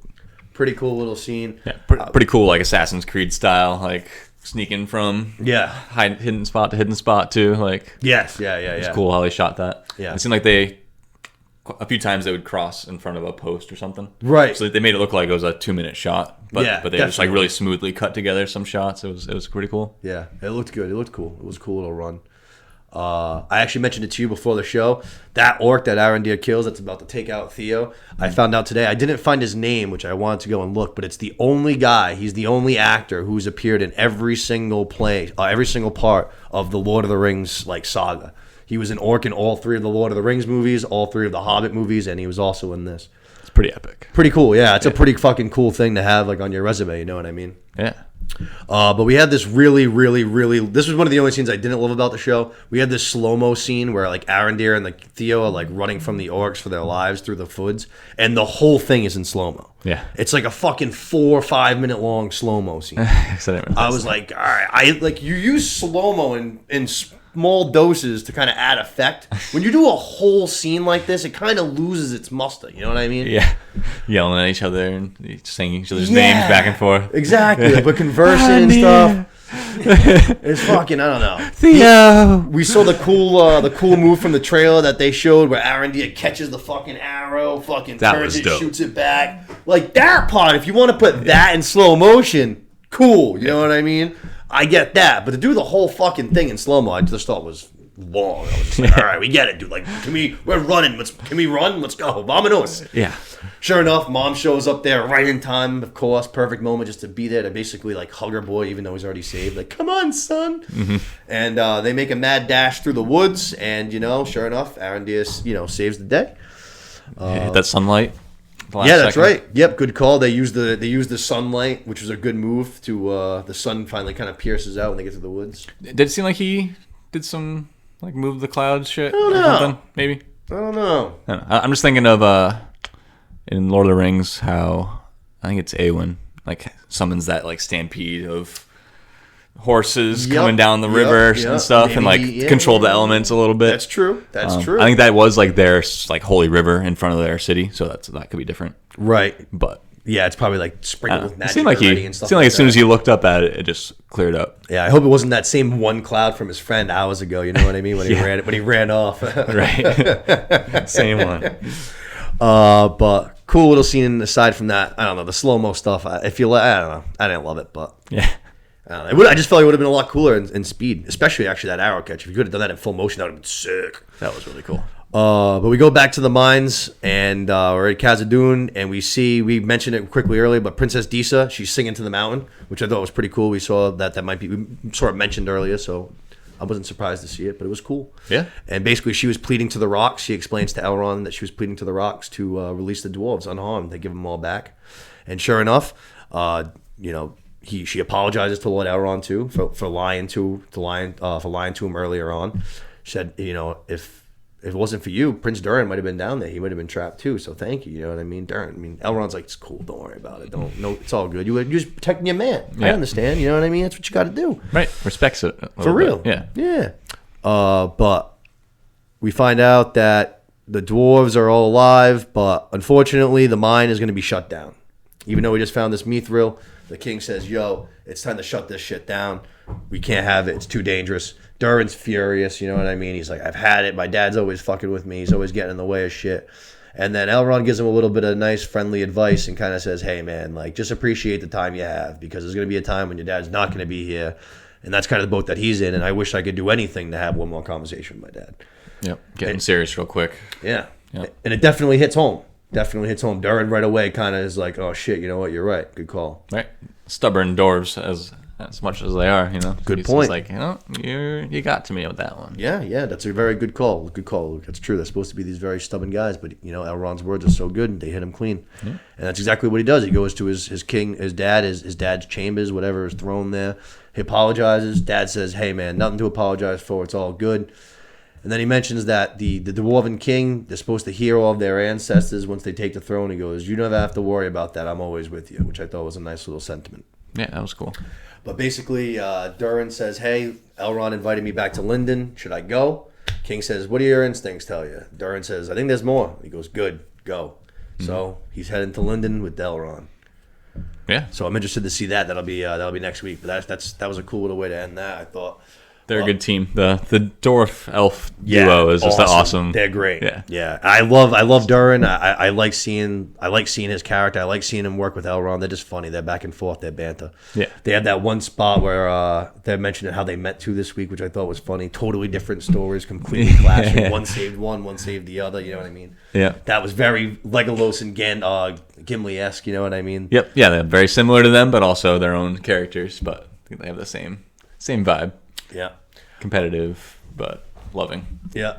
And then we're going to be winding things down here. We're going to be kind of closing up the episode. We go to the town. We see that Arondir is going to, finally tell the message that Adar told him, which is basically if you just forsake all your claims to these lands, swear fealty to him, you guys will all live. Otherwise, you die. Pretty obvious, like you said, but I mean, I don't know. So that's what I was thinking. I was putting that part earlier in the episode. Yeah. Just kind of seems like, all right, we got to get the fuck out of town then. You know what I mean? We got to get out of here. It seems bad. Yeah. Let's not become slaves of the evil empire. Let's just get out of here. True. Yeah. Then we go to Theo. He's just kind of chilling now. He's just chilling out, hanging out. And then that old man that he stole the hilt from, he fucking comes over to him and he acts like a total fucking creep weirdo. Yeah.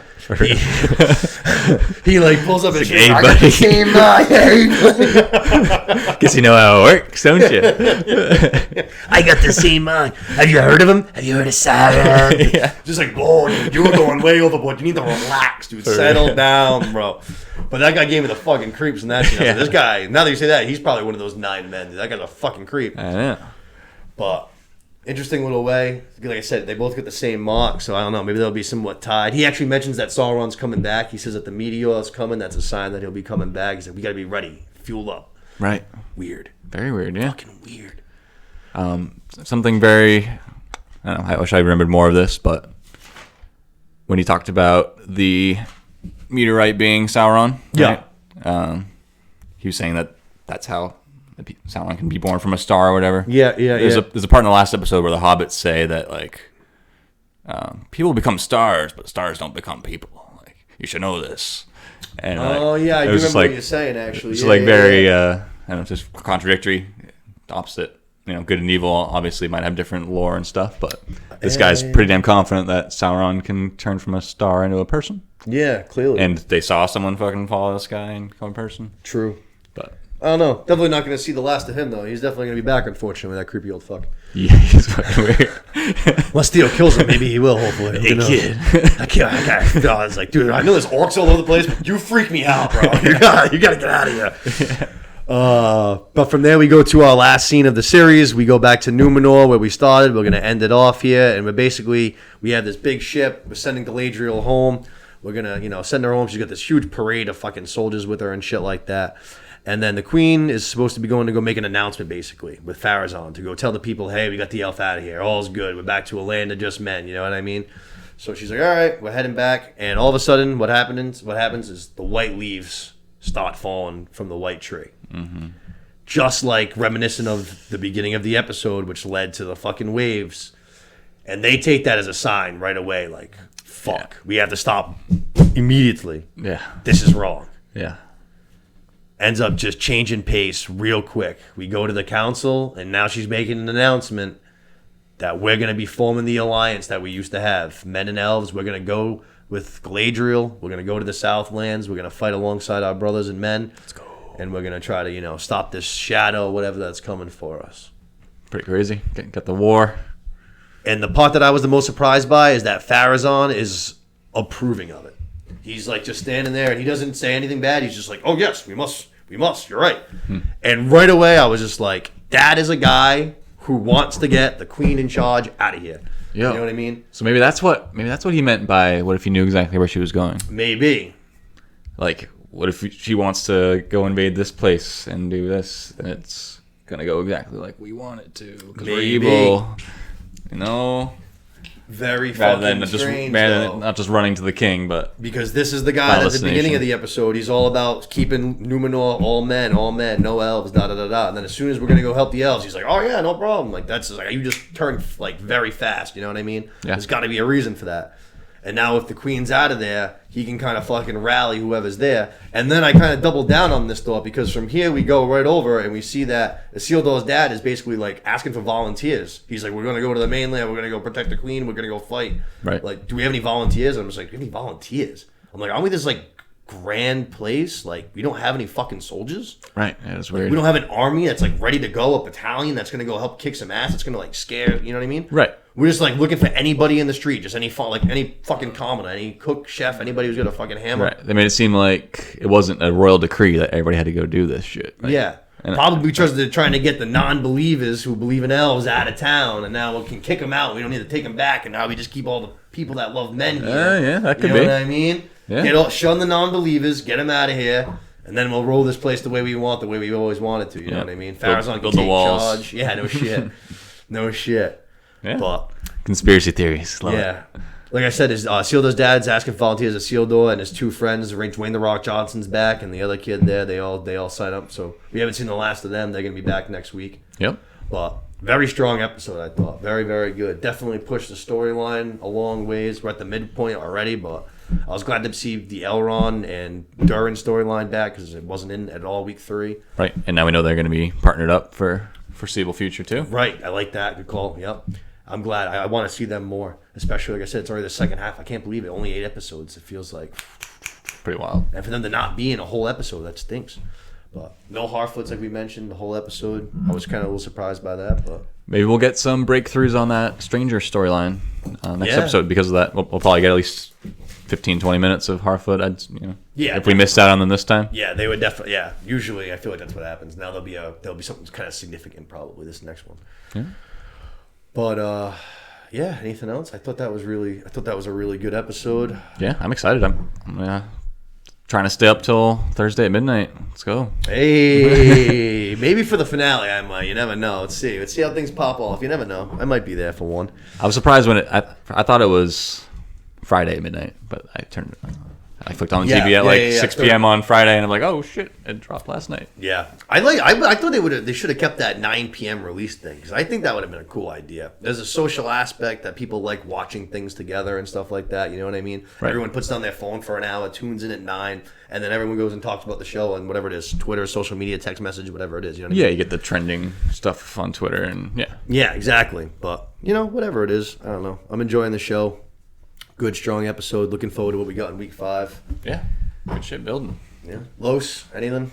Love it. Love it. Great episode. Probably either the best one or the second best. This week and last week were the two best ones so far. 3 and 4 were both really good.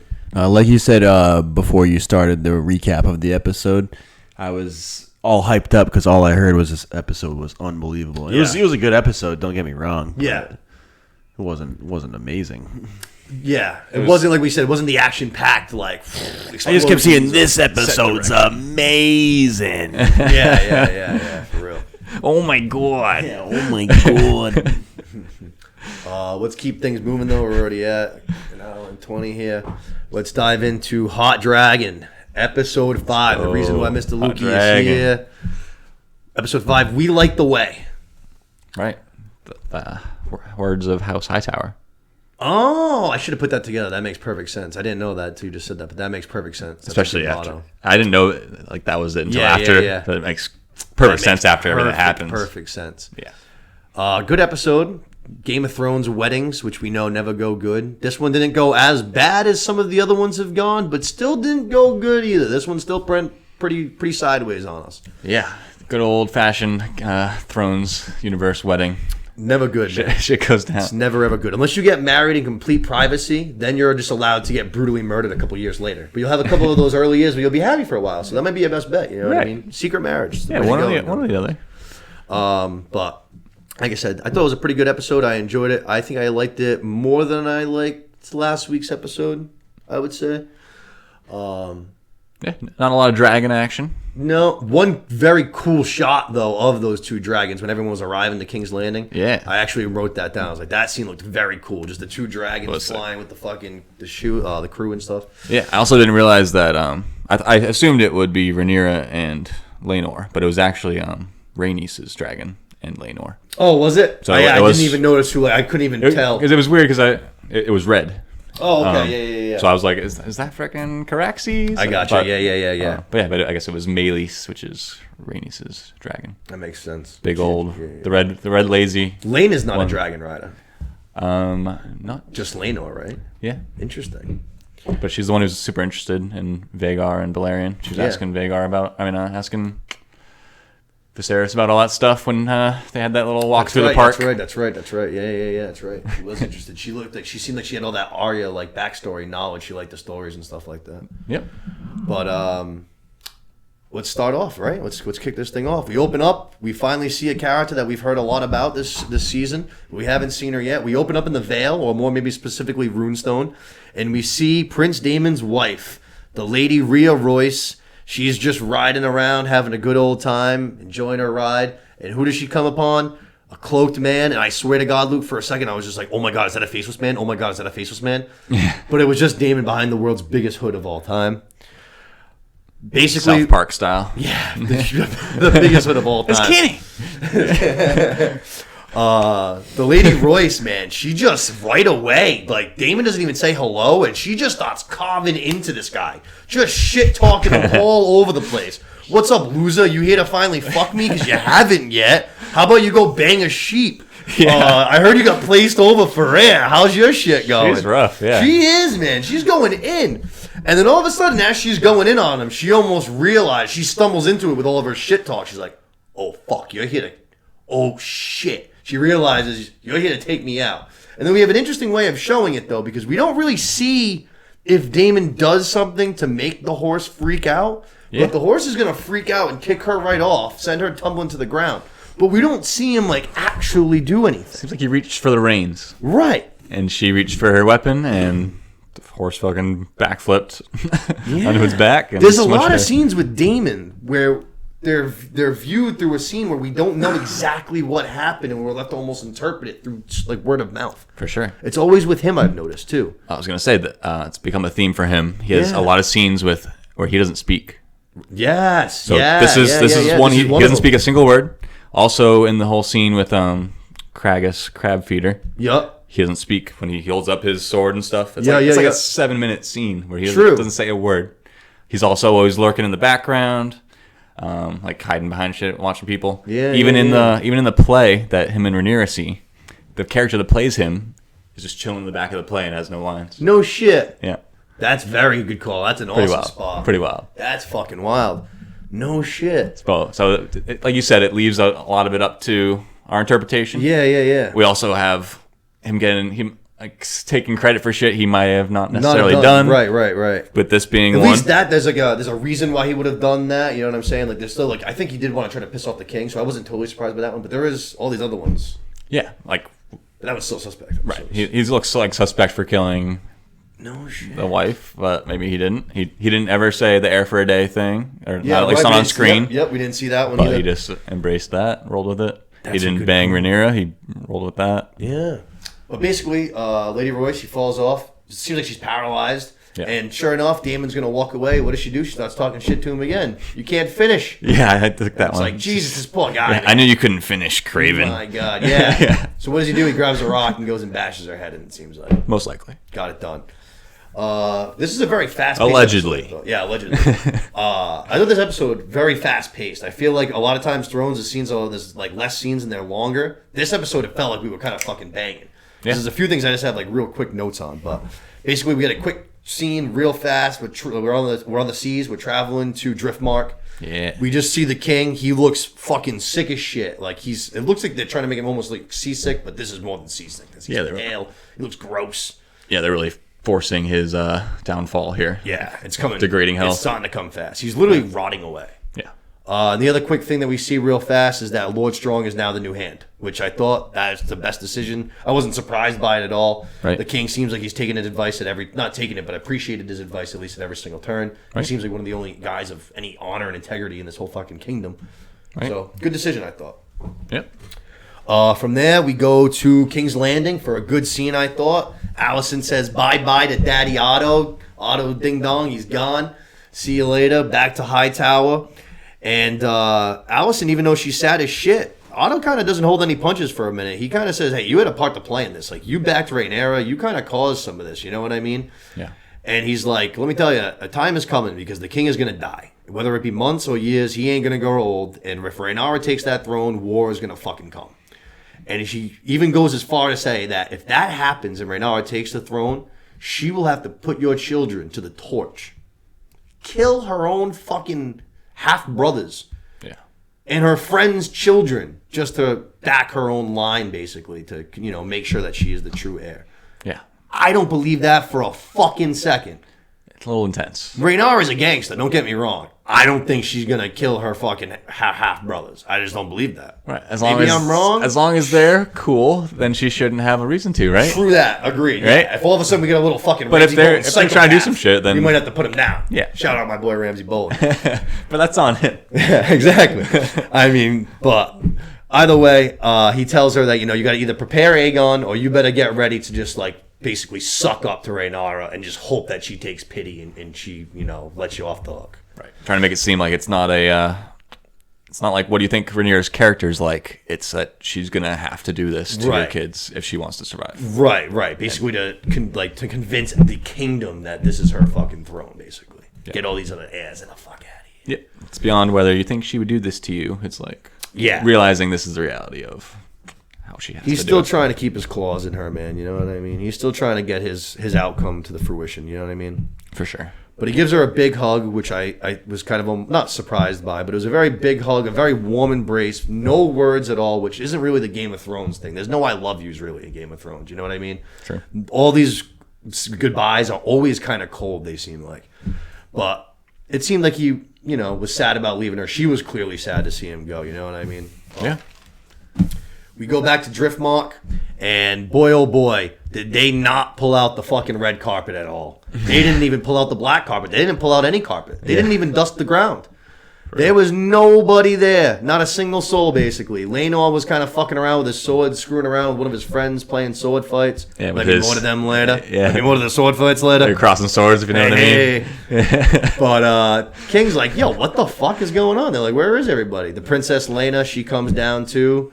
They're like, yeah, hey, we're kind of here to escort you. And they're just like, all right, like whatever, let's just fucking get on with this. Like this is bullshit. He's tired from his journey, so he's waiting for you. Yeah, Lord Corliss really grabbing his balls here. You know what I mean? Yeah. He's already been doing it. He didn't go back to the fucking. Yeah, he didn't go back to the throne. Back to King's Landing after he secured the stepstones and stuff. He didn't. Could have gone and like basically gotten a reward. You know what I mean? Yeah. Chose not to. Just went straight fucking back home to Driftmark. Said screw you to the king, basically. Went to war actually with the stepstones, which is against the king's orders too. So he was already against the king at that point. Now we hear the rumors that he's trying to wed his daughter Lena, off to the fucking Free Cities. So he's basically just shitting on the king at every point at this turn right now. Yeah. So king definitely feeling slighted. We go to King's Landing again, and we go to the Weirwood Gardens there. And it's the second time we've seen this character, but he really had almost no role at all the first time we saw him. We get introduced to Laris Strong. Yep. Lord Strong's other son. Yep. He's got the strong one, and then this crippled hunchback. Yeah, he's got a clubfoot. In the books, he's known as Laris Clubfoot. Okay. Yep. Right away, I don't know. I don't want to be just making conclusions, but this guy threw me off. He looked like someone from a fucking horror movie. I didn't trust him right away. I was like, you sketch me out. Yeah, just his way of talking. Yeah, he's got that evil little sinister fucking vibe to him. He's and planting sure enough, thoughts in everybody's minds and stuff. Yeah, that's what he does right away. Yeah. He literally starts digging right into Allison right away, kind of starting to try to plant little seeds. Like, I can be your friend. I can be good to you. She's like, dude, I got friends. I don't need your creepy ass. Right.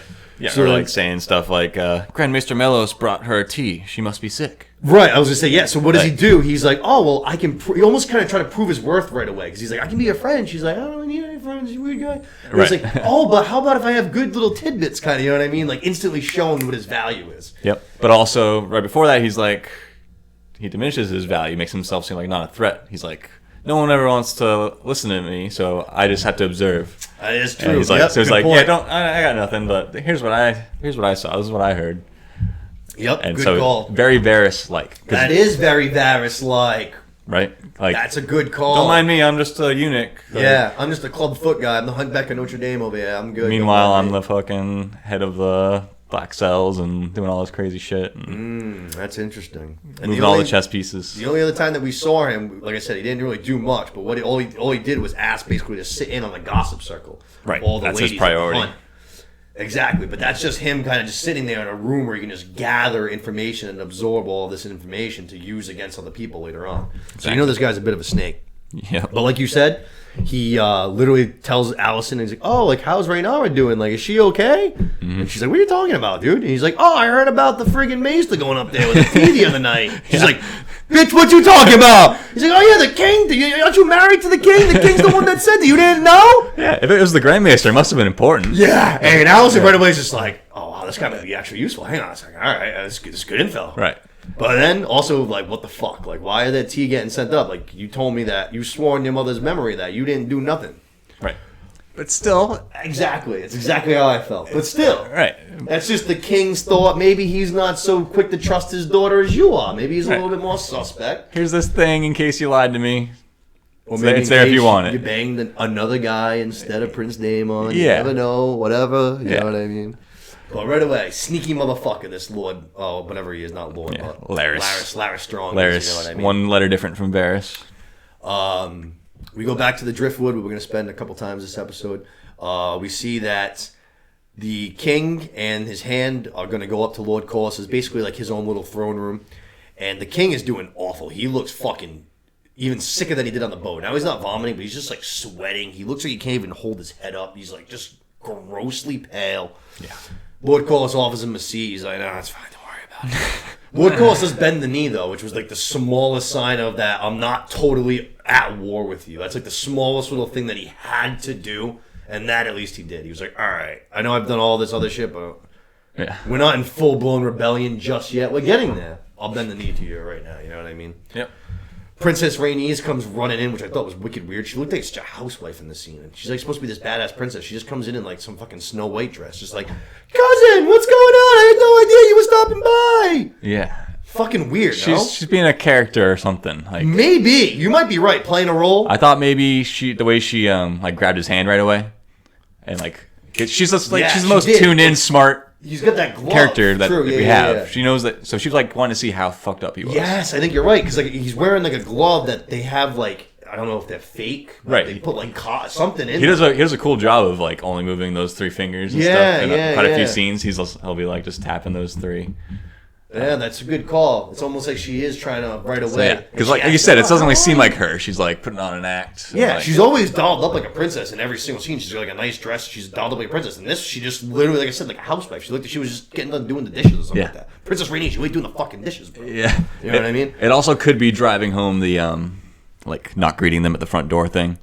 Like not only do we not greet at the front door, but didn't even. I'm like rolling in. Oh, that's something. I like that actually. Like, I was just in the middle of something. Like, great to see you. I like a surprise. That's like almost another slight. Just like, oh yeah, whatever. I forgot you were coming by. Yeah. Oh yeah, your hand is falling apart. Sorry. Also, they tell him the news about Prince Damon's wife. They're the ones that break the news. Like, sorry to see you on such a sad occasion. The king's like, what the fuck you talking about? Yeah. And they're like, the Lady Royce, she's dead. And the king's like, okay, that's definitely strange. I'll deal with another problem to add to my list. Yeah, I liked her. She was nice to Damon. like that's all he really said. He's like, I'll store that for later problems. You know what I mean? Let's focus on the task at hand here. Lord Corlys is like, what task is that? Like, what the fuck? And he's like, let's forge these houses. Let's make this alliance. My daughter, your son, Princess Rhaenyra, Lord Laenor. Let's join our houses. And before Lord Corlys dives right on in, he's like, hang on. Even now, he's getting offered the heir. He's getting everything he's wanted to form the alliance with the Targaryens. His son's going to be basically the king apparent in a way. Yep. And he's still not so fast. Hang on. Let's go over some details. A couple of quick things here. Ask how the succession's going to go. King's like, what do you mean, dude? Boy, girl, whatever. First one, going to get it. Okay. Then he asks, what name are they going to do? Because my son, he's the man, so technically should be Valerian, the right? laws of 7 kingdoms. And you can tell the king's a little annoyed now. Like, he's really starting to be like, you fucking just busting my balls, dude. Like, come on, man. Like, yeah. I'm already giving you my daughter. Yeah. She's on the crown. But still fucking kind of just appeases them. Says, hey, all right, you know what? When they have their kids, they'll take the last name Valerian, just like the custom says. And then, if they are to take the throne and become king or queen, then they'll take the Targaryen name, so that way the Targaryens are always ruling and they're the ones in charge. Lord Corlys says, all right, good deal. Let's do it. I'm in. Wedding on. Yeah, this is equitable. Yeah. Agreeable terms. Right. So we go to a nice little beach walk. We see our new couple-to-be. We're with Rhaenyra and Laenor. And we're going to start flinging around some sexual innuendos, which I thought were very funny. We're going to talk some duck, some goose, some chicken. We're going to be talking a whole lot of meat and grease. Yeah. Trying to figure out exactly what everyone's into and what they like to eat or what they like to fuck or who knows what. But it's very, very, very funny way of doing the scene, I thought. I enjoyed it. Not always a ton of laughs to be had in Game of Thrones, but this scene I did find that was actually pretty funny. Yeah. But basically, they laid down, that neither one of them would be their first option, you know what I mean? And Rhaenyra was like, let's just do our duty to our houses, you know what I mean, to the realm and all that, what we have to do. And then once we get married, we can just have an open marriage, you know what I mean? Let's be fucking new. Let's be fucking hip. Let's have an open marriage. You fuck who you want. I'll fuck who I want. Sticking with the metaphor, she says, each of us dines as we see fit. Perfect. There you go. Yeah. Duck or goose? Duck or goose. Each of us dines as we see fit. But Laenor loves it. He sounded right away. He's like, hell yeah, dude, I'm in. That sounds mint. Yeah. So we go to fucking his parents now, Lord Corlys and Princess Rhaenys. And, basically they're discussing the new arrangements and stuff like that. They're probably pretty happy with how their day is going. But they also kind of make it seem like they know. I was kind of surprised by this. They know about Laenor, like we just found out in the last scene. Laenor's a little gay. Corlys is in denial a little bit. Okay, that's how you talk. I took it a little bit of a different way. Lord Corlys goes to his wife. He'll grow out of it. Right. That's what I mean by denial. He'll grow out of it. Like, what the fuck does that mean? Right. He's just... And then he even kind of goes like, he goes, there's no better taste than like betting a woman. But in my head, I'm just like, Lord Corlys, you were fucking dudes at some point, huh? Oh, shit. I got you. What is that? No, that's hilarious. I just didn't even think of that. I don't know, dude. It was just the way the whole thing, like this, the way it went. Just like I said, like him just brushing it off, like, oh no, he's young. That's what boys do. They play swords, they fuck each other. It's fine. I'm just like, trust me, I was like that till I had a girl. I don't know, the whole thing. I was just like, this is a little strange, but all right. Whatever. I'm not gonna stop throwing accusations around it. You guys do what you want to do. That's funny. But hey, we're gonna get the whole spin-off show, or like prequel show of the sea snake. That's right. That's right. Hey. Oh my god, that'd be so funny, Luke. I forgot about that. You know those seamen? That's one of the prequel shows that they have lined up, huh? Yeah. Sea snake just killing guys and fucking dudes. That'd be You nuts. know, got a few months at sea. It's lonely out there. Well, I love Game of Thrones. Man. No show better in the world. But Rhaenys says, hey, you know, you're putting our son in danger. You know, like, this is going to be a bad situation. She's like, even if fucking he's the king apparent, he's not, like, the actual king. He's only king because of Rhaenyra. And the throne is, I mean, the Westeros, the kingdom, is not going to accept Rhaenyra on the throne. Right. He's like, I was already passed over. I was already up there once. I was, you know, I almost had it. They passed me over. They're never going to accept the woman. And if we put Laenor in this situation, we're putting him in danger because there could be an attack on Rhaenyra. He could be there. Yeah, it's gonna be a war. Yeah, it's going to be bad. It's gonna be shitty. And then Corlys kind of actually, for the first time in the entire series, we see Corlys like kind of brings up again, like, hey, you should be queen, actually. Kind of almost like looks over his son kind of pretty quickly, actually. And kind of says, you got passed up once. You shouldn't get passed up twice. You should be queen. And it's very kind of stern in it. And she says that she said that she's given up that part. She's looked past it already. She's done with those days. Right. I don't believe that. Yeah, she's already put that business behind her. Yeah. And so he needs to too. There's always something that can get you back in the fight. You know what I mean? Yeah. And you know she's still sour about it. She's just gotta just be saying that. You know? Yeah. From there we go to two conversations that are basically, you know, very simpatico with one another in a way. We're gonna go to have Prince, the king to be, or apparently the king to be, Laenor, and his lover.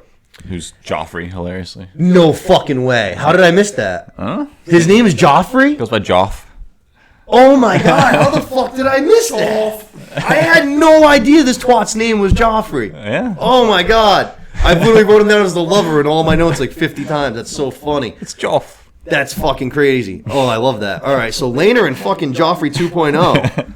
They're basically saying how this situation's perfect. Princess Rhaenyra knows about them, but she's like fine with it. We can still keep on doing what we're doing. Yeah.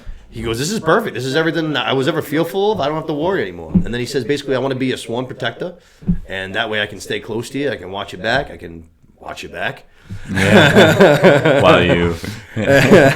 And then he also lets it known that he knows that there's rumors circling that Rhaenyra's got a little lover, a little secret lover of her own. Right. They kind of figure out that she's got the same reason that he does. Exactly, yeah. We're going to have to find out who that's going to be. But then we go to said secret lover because he's talking to his girl. We got Rhaenyra and Cole. Yeah. And we're on the ship home, and oh my god, man. I like this Cole kid until this moment, but fuck, he's going to take his shot. What an idiot. Way to not read the room at all, dude. I mean, just seems Pours like his heart open. Total simp. Just like, come on, babe. Let's run away. Let's throw our lives together. Let's sail off to the fucking Orange Land and pick peaches and fucking... He fucking hates himself, though. Oh my god, he's so fucking pathetic in this scene. I hated it so much. He's already ready to kill himself because he like soiled his cloak and... Yeah, he mentions that a bunch of times. I sullied my cloak for you. Oh my god, dude. You fucked a hot girl. Cry me a fucking river, dude. Jesus Christ. Get over it. But he goes, you know, what are you going to marry for? Love or for duty? Oh, no, I'm sorry, for the crown. I'm sorry, for the crown. Marriage for love, not for the crown. And then we got Rhaenyra deliver an awesome line. I am the crown. That was sick. That's pretty good. I thought that was an awesome line. I am the knight. Yeah. I'm the one who knocks. Straight up explains, you know, like, yo, I'm a Targaryen, dude. Like, my family's been doing this thing forever. This is what I'm born to do. This is my duty. And then she even goes as far to say, I already talked to Laenor. We're good. I told him what's up. Like, me and you can keep doing our thing. We're going to be able to keep fucking. Everything's going to be chill. It's like, no, you don't understand. And then Cole was like, what? I don't want to be your whore. Nah, bro. I'm about this. This is bullshit. And then he goes and literally just stomps away like a child. Yeah. If I was Rhaenyra, I would have pulled dick for the first time and be like, don't you walk away from your queen. Get your ass back here. Yeah. Who are you to walk off? You're my protector. Well, and didn't it seem like she was maybe about to spill the beans about the whole, like, Song of Ice and Fire, like Aegon's prophecy thing? She's like, listen. She did in a way, actually, yeah. She did mention Aegon. My ancestor, Aegon, took over the throne because... And then he just, like, storms off. Yeah, no, definitely. And so, like, she was going to let him in on that fucking... Maybe. I don't know. Seemed like it. Yeah. But I couldn't believe it. Like I said, I've liked Cole this whole show. I thought every single scene he's been in so far has been pretty cool. He's always been a pretty likable, kind of a badass sometimes, you know what I mean? And then this just fucking what a just Disney character move. What am I, your whore? It's just like, yeah, that sounds like you protect her, you get the bag. You're basically her husband. Like, what else do you want, dude? Yeah. And you still get to make your family happy. You know, like, you're not happy but proud. You get to still bring like all this honor, and because you're a white knight and a man of the king's god. He has no bullseye on his back because nobody has any idea. True. Good point. You know what I mean? Right. Like as sad as he is with himself, he should have never envisioned a world where this would have worked out. Like, dude, it's the fucking queen of the world, dude. Like, loser. What do you think? Haven't you ever talked to a girl one time? Play hard to get a couple times. Just keep doing the night thing. There's gonna be more nights where she's gonna stumble home from a fucking brothel, horned up, and be like, "Where's Christian Cole? Come in here, bro." I mean, fuck. Steal his helmet. Play the game, man. Don't just dive right in. But we go back to King's Landing, and we got Allison is actually gonna summon who else but our swoon the lover boy, this little fucking simp bitch. We're gonna call in Cole, and Allison's gonna basically just start questioning him. But then instead of going full, it seems like she may almost get cold feet for a second. She doesn't want to just dive in and ask the question. Yeah. She takes an interesting step around it, and she kind of starts mentioning about the rumors about what happened with Daemon beforehand. And then right at that, it seems like Cole's almost like, I can't even hear anymore because I fucked her right after that. I don't want to hear about her uncle's possible dick juice there. I did it. I'm sorry. Please just take mercy on me and just kill me quickly. Don't touch her. Yeah. Allison's like, you're free to leave. Well, I got the feeling that he thought she knew about it.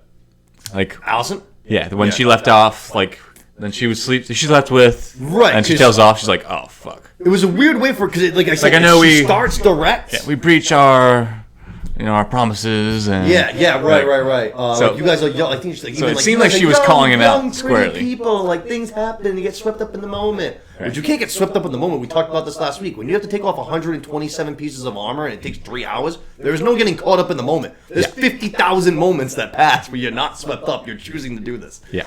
But. Hey, she's like, I don't even care. Like, you're a good knight. Go back to being a knight. Just, I need this information. Just fucking. Yeah, dude. He was worried about Rhaenyra spilling the beans, dude. He told him in 2 seconds. Yeah, when she wasn't even asking about it. Oh, he's just like, oh shit. Yeah. Tough episode for Cole, man. Tough episode for Cole. But I had something else on there too. Oh yeah. Just it was funny that he pegged to keep his wiener instead of like, please don't geld me, just kill me. No torture, no fucking make me have cauliflower elf ear like fucking Adar in Lord of the Rings. Don't take my penis, just quick death. Just please kill me. Please. But we go to the King Chambers, another quick scene here, wicked quick. We basically just see that the king is doing fucking awful.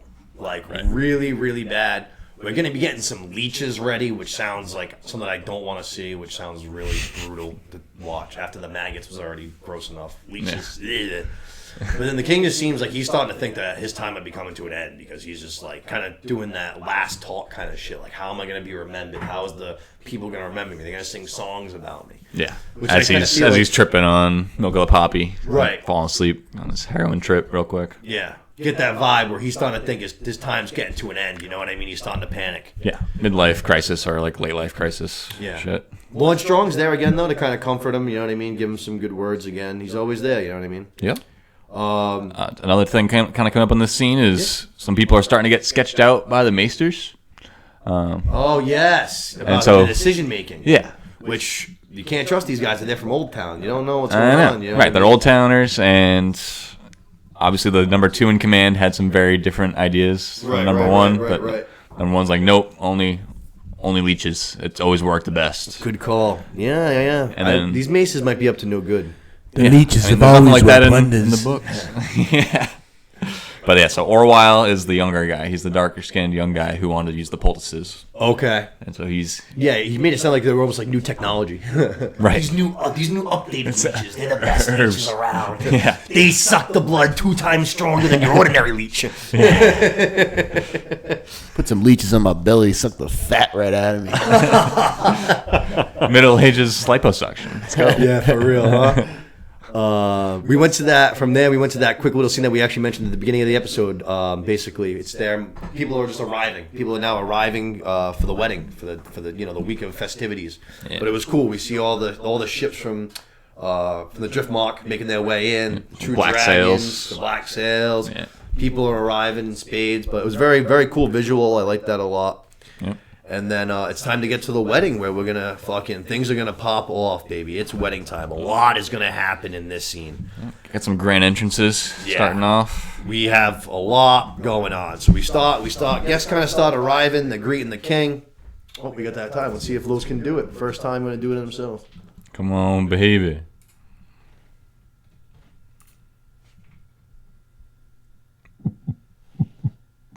Oh my God! Look at this guy, ladies and gentlemen. Is he not a producer or what? I wish I was keeping count. That was if we had a ticker going just now. That would have been like a fucking NASCAR. What do you call it? The pit crew there. Right? That was awesome. Well done, Los. Using the ones and the twos on that one. Unbelievable. That wasn't just ones. That was ones and Unbelievable. twos. And he shows why we call him the human soundboard too, with the fucking unbelievable. Guy's a man of many talents, ladies and gentlemen. Never ceases to impress. Perfect timing actually, because we're just starting the scene off. So, like I said, wedding time.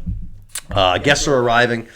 They're all kind of greeting the king and shit like that. We see a couple of douches show up. That Kevin Lannister guy, Jason Lannister guy, Tries to make jokes like Cersei or Jamie would, but just like but you're not dead. Jamie, bro. Yeah, You know did what not. I mean? Not funny. The king. We notice he's looking around. Yo, where the fuck is my wife? Where is the queen? Where is the Lady Allison? She's not here. Strange. Mm-hmm. Who is here though? Prince Daemon's here. Mm-hmm. Fresh off of maybe killing his wife. Who can say for sure? Allegedly. He's been banished from King's Landing. Hasn't been banished from Driftmark though. Hey, what's going on? I heard my friggin' niece is getting married. You didn't think I was gonna miss this? Right. Like you said, doesn't say a word though. No one mentions a thing. He just fucking walks down the hall, takes a seat at the table. Viserys just like motions for a chair to be pulled up. Yeah. No big deal. All right. Put this on hold. Yeah. Fucking guy. Yeah. Now that you say that whole no talking thing, that was weird. Literally nobody said a word. Like even Rhaenyra. Rhaenyra, like obviously is tight with her uncle even before the whole weird vibe last episode. They're always like very nice to one another and like, hey, how you doing, kind of a thing. Yeah. Don't even really acknowledge each other. It's her wedding day. You know what I mean? Yeah. Interesting. Then we have a big grand fucking entrance for the Valerians, which obviously it's their house, you know what I mean? But like I said, we didn't do anything for the king arriving. There was no carpet or anything. They're walking into this wedding like they're the fucking belle of the ball, man. They look pretty cool though, I'm not gonna lie. Yeah. They all come strolling in. Corlys, Rhaenys, Laenor, Elena, I think the uncle too. And then that's when, now all the guests of honor are here. The king starts making his big speech, addressing the court and all that. And Allison almost, it seems like intentionally dragged her feet getting down here, almost waited for the king to start his speech. Yeah. And midway through it, just breaks up the whole thing. Comes walking on down, makes her grand entrance, and we find out she's in a very bright green dress. And we find out from who else but the fucking, what is it, the Clubfoot? Yeah, Larys Clubfoot. The Clubfoot fucking hunchback. He's like, hey, you know what what color the beacons shine when the old tower calls their banners for war? Green. Yeah. So it's almost like he's saying, like, this might be a declaration of war. Like, Allison knows now that Rhaenyra lied to her. Her dad got forced out of fucking town, lost his hand to the king. Her son's not going to be the heir. It seems like, all right, you know what? She's pissed off, and she's going to sign, you know what I mean? She's going to go back to her family's roots. Yep. And then back to the title of the episode, the House Words of Hightower. We light the way. We light the way. With the green frickin' flame on the high tower. That is very good. Calling the banners. Let's go. That's right. I forgot that was the episode. Maybe the name of the episode, but very interesting. It seems like this is going to start popping off a little bit between these Hightowers and the fucking the Targaryens here. Yep. And if you go back to the first episode I came on, the two sides in the Dance of the Dragons is the greens and the blacks. The greens are Alicent's supporters. And the blacks are Rhaenyra's supporters. And it goes back to this event. This green dress. That's what it goes back to. Wow, I didn't even think of that. Yep. Oh wow, I forgot all about that. That's awesome. That's very interesting. Yep. From there we go still at the wedding, but a wild fucking a dance scene, just a wild dance with fucking flapping wings. We're doing all kinds of crazy shit. But I don't even know what else to say beside that. Just a wild dancing. I was just like, what the fuck are we doing? We find out that Old Town, I don't know, it's got to be the head of the family. Whoever's above Otto. It's got to be his father, brother, I'd imagine. Or yeah, I don't know. They mentioned his older brother at one point. I don't know if maybe it was him or a father. Would be one of the two. But yeah, whoever the big honcho is at Old Town, he's here. He's at the wedding. He says to Allison, hey, we thought with your dad leaving that you might kind of basically just fall apart over here and crumble. I see that you're standing up, and this is a good sign. Like, Old Town's behind you. You know what I mean? Yep. We're here to support you. And he's rocking some green, too. Yeah, true. So it seems like she's not the only high tower that's finally, pissed off and is going to start trying to fucking push the envelope a little bit. You know what I mean? Yeah. So many things going on in this freaking episode. It's wild. I mean, in this episode, in this scene. Right after that, back to the table. Damon confronted by, is it Rhea Royce's cousin, I believe? Yes. Gerald Royce. Gerald Royce. So he's going to confront Damon. He's going to go right up to the high tower in front of the king, in front of the hand, and he's going to say, hey, like, I was... Accuses. Yeah, I was your cousin's wife. Like, you fucking killed her. I know you did. Damon does typical Damon stuff. Just starts dragging the guy. Yeah, it's like, it's a crime to to make up shit. Yeah, you bronze cunt. Yeah, that's a good one. That was.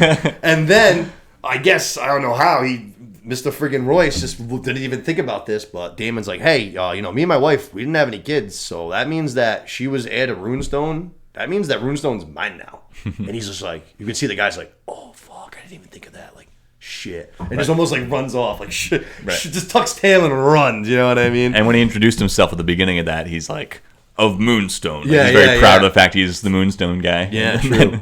Damon's just like, pretty gangsta I'll move. just take that from you if I feel like it, so back the fuck off. Yeah, pretty gangsta move. Yeah.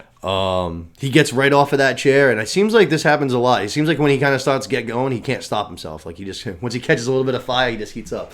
Because as soon as he's done, this guy just comes up, he questions him. He's like, all right, what am I going to go do? I'm going to go find this Princess Lena girl, and I'm just going to start hitting on her. He's like...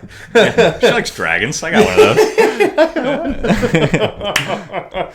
Just starts spitting She's hot for game. dragon riders, right? Yeah. Lady Lena starts spitting game to the Lady Sea Snake, and she seems like she's into it. She's hot, too. Yeah, she is. She grew up a little bit. She's grown. But she seems like she's into it. She says that, like, every lady in the kingdoms would want Daemon. He's a Targaryen. He's a dragon rider. Now he's got Runestone. You know what I mean? He's an eligible bachelor. He's someone that should be wanted. And then we see Joffrey. I love that his name's Joffrey. I was going to say Lover because it's so in my head, but his name's Joffrey. Easy to so remember. much better. Yeah. Joffrey, this guy, who's going to... I don't know what the fuck he was thinking. This is a crazy move.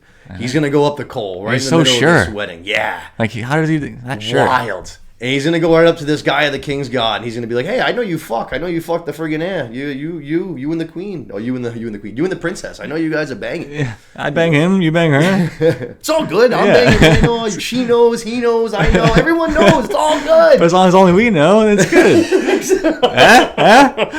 We'll keep everyone's secrets. We'll protect each other. Everyone's good, right? Like family. High five. You know what I mean? Yeah.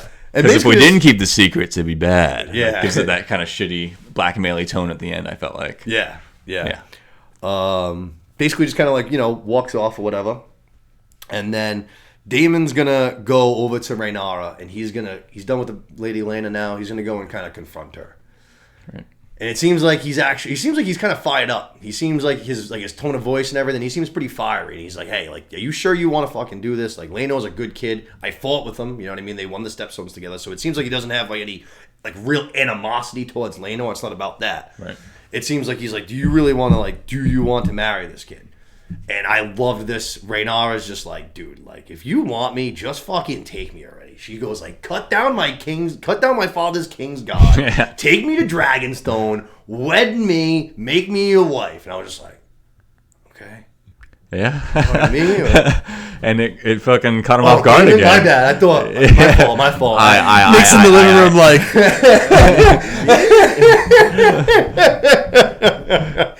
But same thing, like, as soon as she took charge in that love scene in the last episode, he, like, didn't know what the fuck to do. Or does he? Because we don't Right, we don't actually know what really happened. see it again. Another perfect example of what we were mentioning. All of a sudden, Daemon looks like he's going to almost kind of take her up on this, and he goes like, it looks like they're about to kiss. Their faces get super fucking close. Right. And then all of a sudden we go to King Viserys' POV, and just like an eruption breaks out. Reminded me of like when you're in when you see like a fight in high school, because you don't see it first, you hear it first. Like you're at lunch, the fight breaks out a couple tables down, and you're like, huh? And then by the time you look over, there's a whole bunch of people swarmed in. You kind of like, what's going on in there? You know what I mean? Very much that kind of vibe to it. And we find out that it's not Prince Daemon, which that was my first. I was like, oh shit, like something just popped off. Maybe he did kiss her. And fuck. Like Kristen Cole maybe kicking the shit out of Daemon. Daemon. Maybe Laenor. Like who knows? I don't know. It could have just been a prideful kid. You know what I mean? Who knows? But it turns out it wasn't. It wasn't any of them. It was actually fucking Cole. Cole snapped. Kid went fucking crazy. Saw red. Attacks Joffrey. Yeah. Just starts fucking laying into him. Huge commotion. People can't move. Rhaenyra's getting pushed around. Laena's getting pushed around. Laenor comes in to try to help his boy Joffrey. Cole makes a slight mistake here because that's royalty now, dude. You just fucked him up. He gives him like a peace combo. Bang, bang. Puts Laenor down, dude. And then hops right back on Joffrey. Starts mauling this guy to absolute pieces. Our hand loses it. He's like... Yeah, he's losing it bad. Yeah. Yeah. The hand there, Lord Strong, he gives an awesome little gets his son's eye, who's Harwin Strong, right? The strongest man in the kingdom, they say. Yep. He's just standing there basically like a bouncer looking for the switch, and the guy, his dad, gives him the look, and he's like, okay, and just starts knocking out everybody, making his way through the crowd, just dropping people. Yep. Picks up Rhaenyra, saves her. And then we go to Cole again, and he is mollywopped this kid's face into absolute fucking mush. Yeah. You ever see Mrs. Doubtfire? Yeah. You know the part when Robin Williams accidentally drops his mask like out the window, and then the 18-wheeler like backs over it? That was literally what this kid's face looked like from Christian Cole's fucking gloves. American chop suey. Just shredded. Much. One of the grossest things I've ever seen in Game of Thrones, and that's saying a lot. Reminded me of the Viper scene, obviously. Yeah. That's like the only thing that might have been grosser. Like just caved in her head. That was fucking wild. Yeah. But we see right as the scene kind of closes out, we also see that, while all of this controversy is going on, craziness, the king's also again not doing good. He's just looks like he's bleeding like crazy from either his nose or his mouth or something like that. I know, he's still bleeding at the altar. Yeah. Yeah, I think it was pouring out of his nose. Nose? Yeah. Always this guy. It's not. Just every scene he's not doing good. Oh, yeah.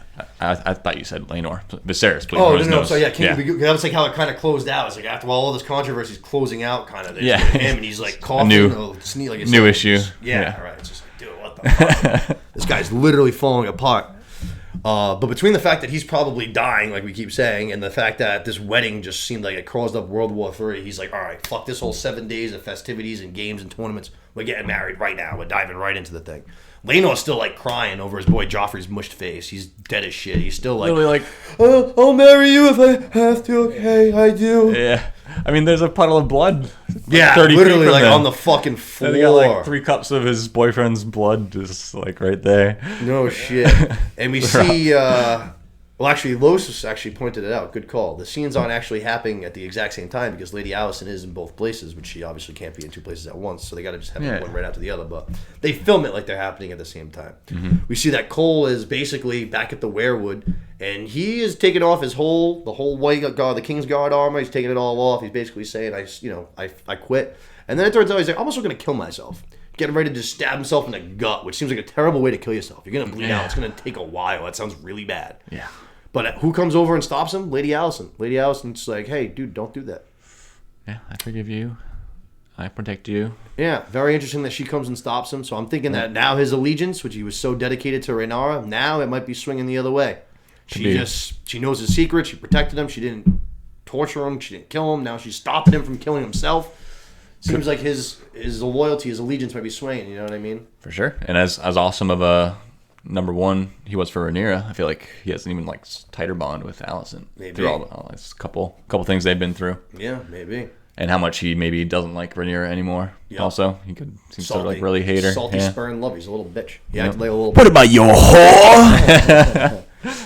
And of course, they can't close the scene there. They have to close it out in the same thing that they've been doing. Again, they go to the wedding, and the king literally faints right there, like as they're like finishing the wedding ceremony. And that's how the episode literally ends with the king collapsing. Right. Tough episode for the king, man. He's Yeah, they not looking really good. forced that he could collapse at any moment, and then that's literally how they ended too. And the craziest part about it is, I'm sure you watched the preview for next week. He's still in. How the fuck is this guy going to survive 10 years? This is the last episode before the jump. Yeah.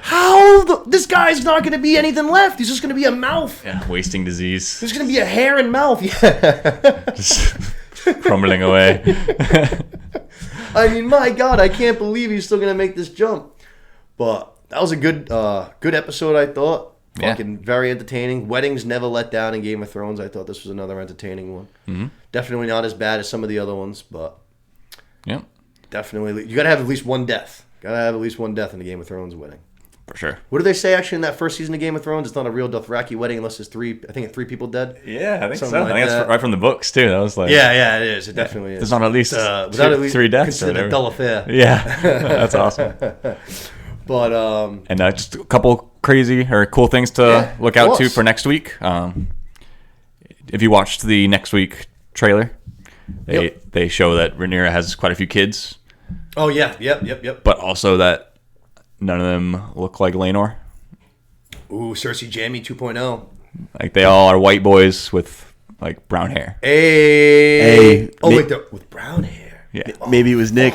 Hey, so you're saying there's a chance? So just when I think I'm out, they pull me right back in. The quote from the trailer was like, one boy with brown or one child with brown hair is like a chance, but three. Right. So Same thing. Yeah. That's the quote from the shit. trailer. So that's gonna and like we know, Kristen Cole is a candidate. He's the only person. That's what I was just thinking as soon as you said that brown hair. I mean, that kid's got luscious brown locks. You know, what I mean, he's always letting it flow. That's interesting. Then anybody else who comes up in the next few months for Rhaenyra could be another candidate too. But it's madness. Yeah. Last episode before the 10-year time jump. So this is, like I said, the midpoint of the season. Now I think things are really going to start escalating. I think the second half of the season is going to pop off. It seems like some shit's really going to start going down. You know what I mean? Yeah. I can't wait. I'm looking forward to it. Only a couple days away. Yeah. I'm really pumped too. Like they've already gone a lot different from the books in a lot of ways. Yeah. And then also just the way the book is written. Like I know that same thing I just described, like that there's kids who have different hair color, that there's a lot of people who have theories about who could be the father. But you were saying at the end of the day, it's Laenor's kids. That's like how it's presented. Right. You were saying too in the books, didn't you? Like kind of what we were talking about this whole episode, that there are things that are only from like a point of view. So it could not be like exactly how we're being told. Yep. Which is all right. Yep. So like the High Septim. They're even doing that in the show. Yeah, the High Septim is one of the main sources that the history book is written on. I got you. And the other main source is this guy Mushroom, who's the court jester. This guy Mushroom. He's the court jester. It's He's kind of the like court jester. So That's awesome. Kind of like in a Song of Ice and Fire, how like Patchface and Moon Boy and like all these guys have like these really significant roles. Yeah. They all think he's adult and don't know. He doesn't know. Can't like listen. But he actually is listening, like everything that's going on, and he no shit. Like that's is very smart, and he gives this. It's called the Testimony of Mushroom, where he lays down all this crazy shit, and so like that's where like they got the story about Daemon and Rhaenyra. That's one of Mushroom's stories. Oh, okay. And stuff like that. So a lot of the crazier shit that they're running with for the show is Mushroom's take or Mushroom's testimony. No shit. Pretty cool, as opposed to the Septon, who was very anti Rhaenyra. Oh, okay. Because the Septon was the Septon for King Aegon, like so I don't know. I got you. I like that they're doing that like that. That's a hard thing to kind of pull off without like totally saying it gives them what's options, happening. Exactly, it does. Yeah. You're absolutely right. Like you said, last episode before the character change too, I thought these people. I mean, Rhaenyra won me over. I thought the actress that played her, she did an awesome job. Yeah, I've heard that people, because of all the love that they're getting on social media and stuff like that, they're talking about for season 2 being able to maybe find a way to work some of them back in and like flashbacks and stuff like that, just to give them some more scenes and stuff. They did do a really good job. So I would say that's the only. I'm not really worried about so much the Allison character because I love Olivia Cook, so I think I'm gonna like her anyways. But a little worried about the Rhaenyra, the new Rhaenyra actress. Yeah, she was so good. Yeah, she did a great job. But I feel like aging her up 10 years would be tough. So. Yeah, and then we're gonna get a whole bunch of new Targaryens because. Right. Aegon's gonna be yep. whatever 14, and that'll be cool. His little sister is gonna be 12. A lot more dragons, I think. Yeah, gonna be coming this second half. Yep. More Targaryens means more dragons, baby. Yeah. But altogether, I'd say a good episode. Great Strong episode. Strong first half of the season. Yeah. Yeah. Let's keep it going. Can't wait to see what we got to finish it off. But I think that's going to be pretty much wrapping it up for us for this episode, right? This week. Yeah. That's all I got. Did a lot. She-Hulk, Rings of Power, House of the Dragon. See you back for Cobra Kai. That's right. We're going to be back for Cobra Kai on Thursday. So for those of you guys, the Cobras out there, be on the lookout for that. We're going to be pumping those out so we can get that done before Los leaves us for a while. But we also have Andor again today. I'm sorry. I keep messing that up. But enjoy Andor. We'll be covering that soon. I hope you guys all enjoyed the episode today. As always, please remember to share this around. Tell anybody you think you might like about it. Tell people you don't think might like about it. Tell everybody about it. Shout it from the rooftops. Yeah, if you're watching from YouTube, give us a subscription right now. That's right. Smash the subscribe button. Right down here. Smash it. Smash. Leave a review. Leave a comment. Everything helps. Yeah, no, we appreciate it for sure. Everything helps. You know what I mean? All the analytics, all that shit is how this show's going to get bigger. We just need to get more eyeballs on the show, and that comes with your guys' help. So please do that. Los, thanks for coming again. As always, buddy, couldn't do the show without you. Anytime. Awesome job today. Great job on the camera work, like I said, like a NASCAR guy in the pits. Mwah. And then to our aficionado of Westeros, Lukey, baby, thank you again. Third time on the show. No problem. Probably going to be seeing some more of you soon, I imagine, especially with, like we said, Los being out. We're going to need some people, you know what I mean? So, let's go. I can figure out some computer stuff. You need me to run that? I love to hear that, man. Whatever you need, baby. I love to hear that. A little less pressure behind the camera, maybe? Behind the... It's idiot-proof back there. Anybody can do it. We could teach a monkey how to run that thing. Yeah, you might literally be able to get away with having nobody back here, honestly. But that's going to do it for us tonight. I hope you guys all enjoy the episode. We will talk to you soon, and happy watching, huh? Sir. Good night, everybody.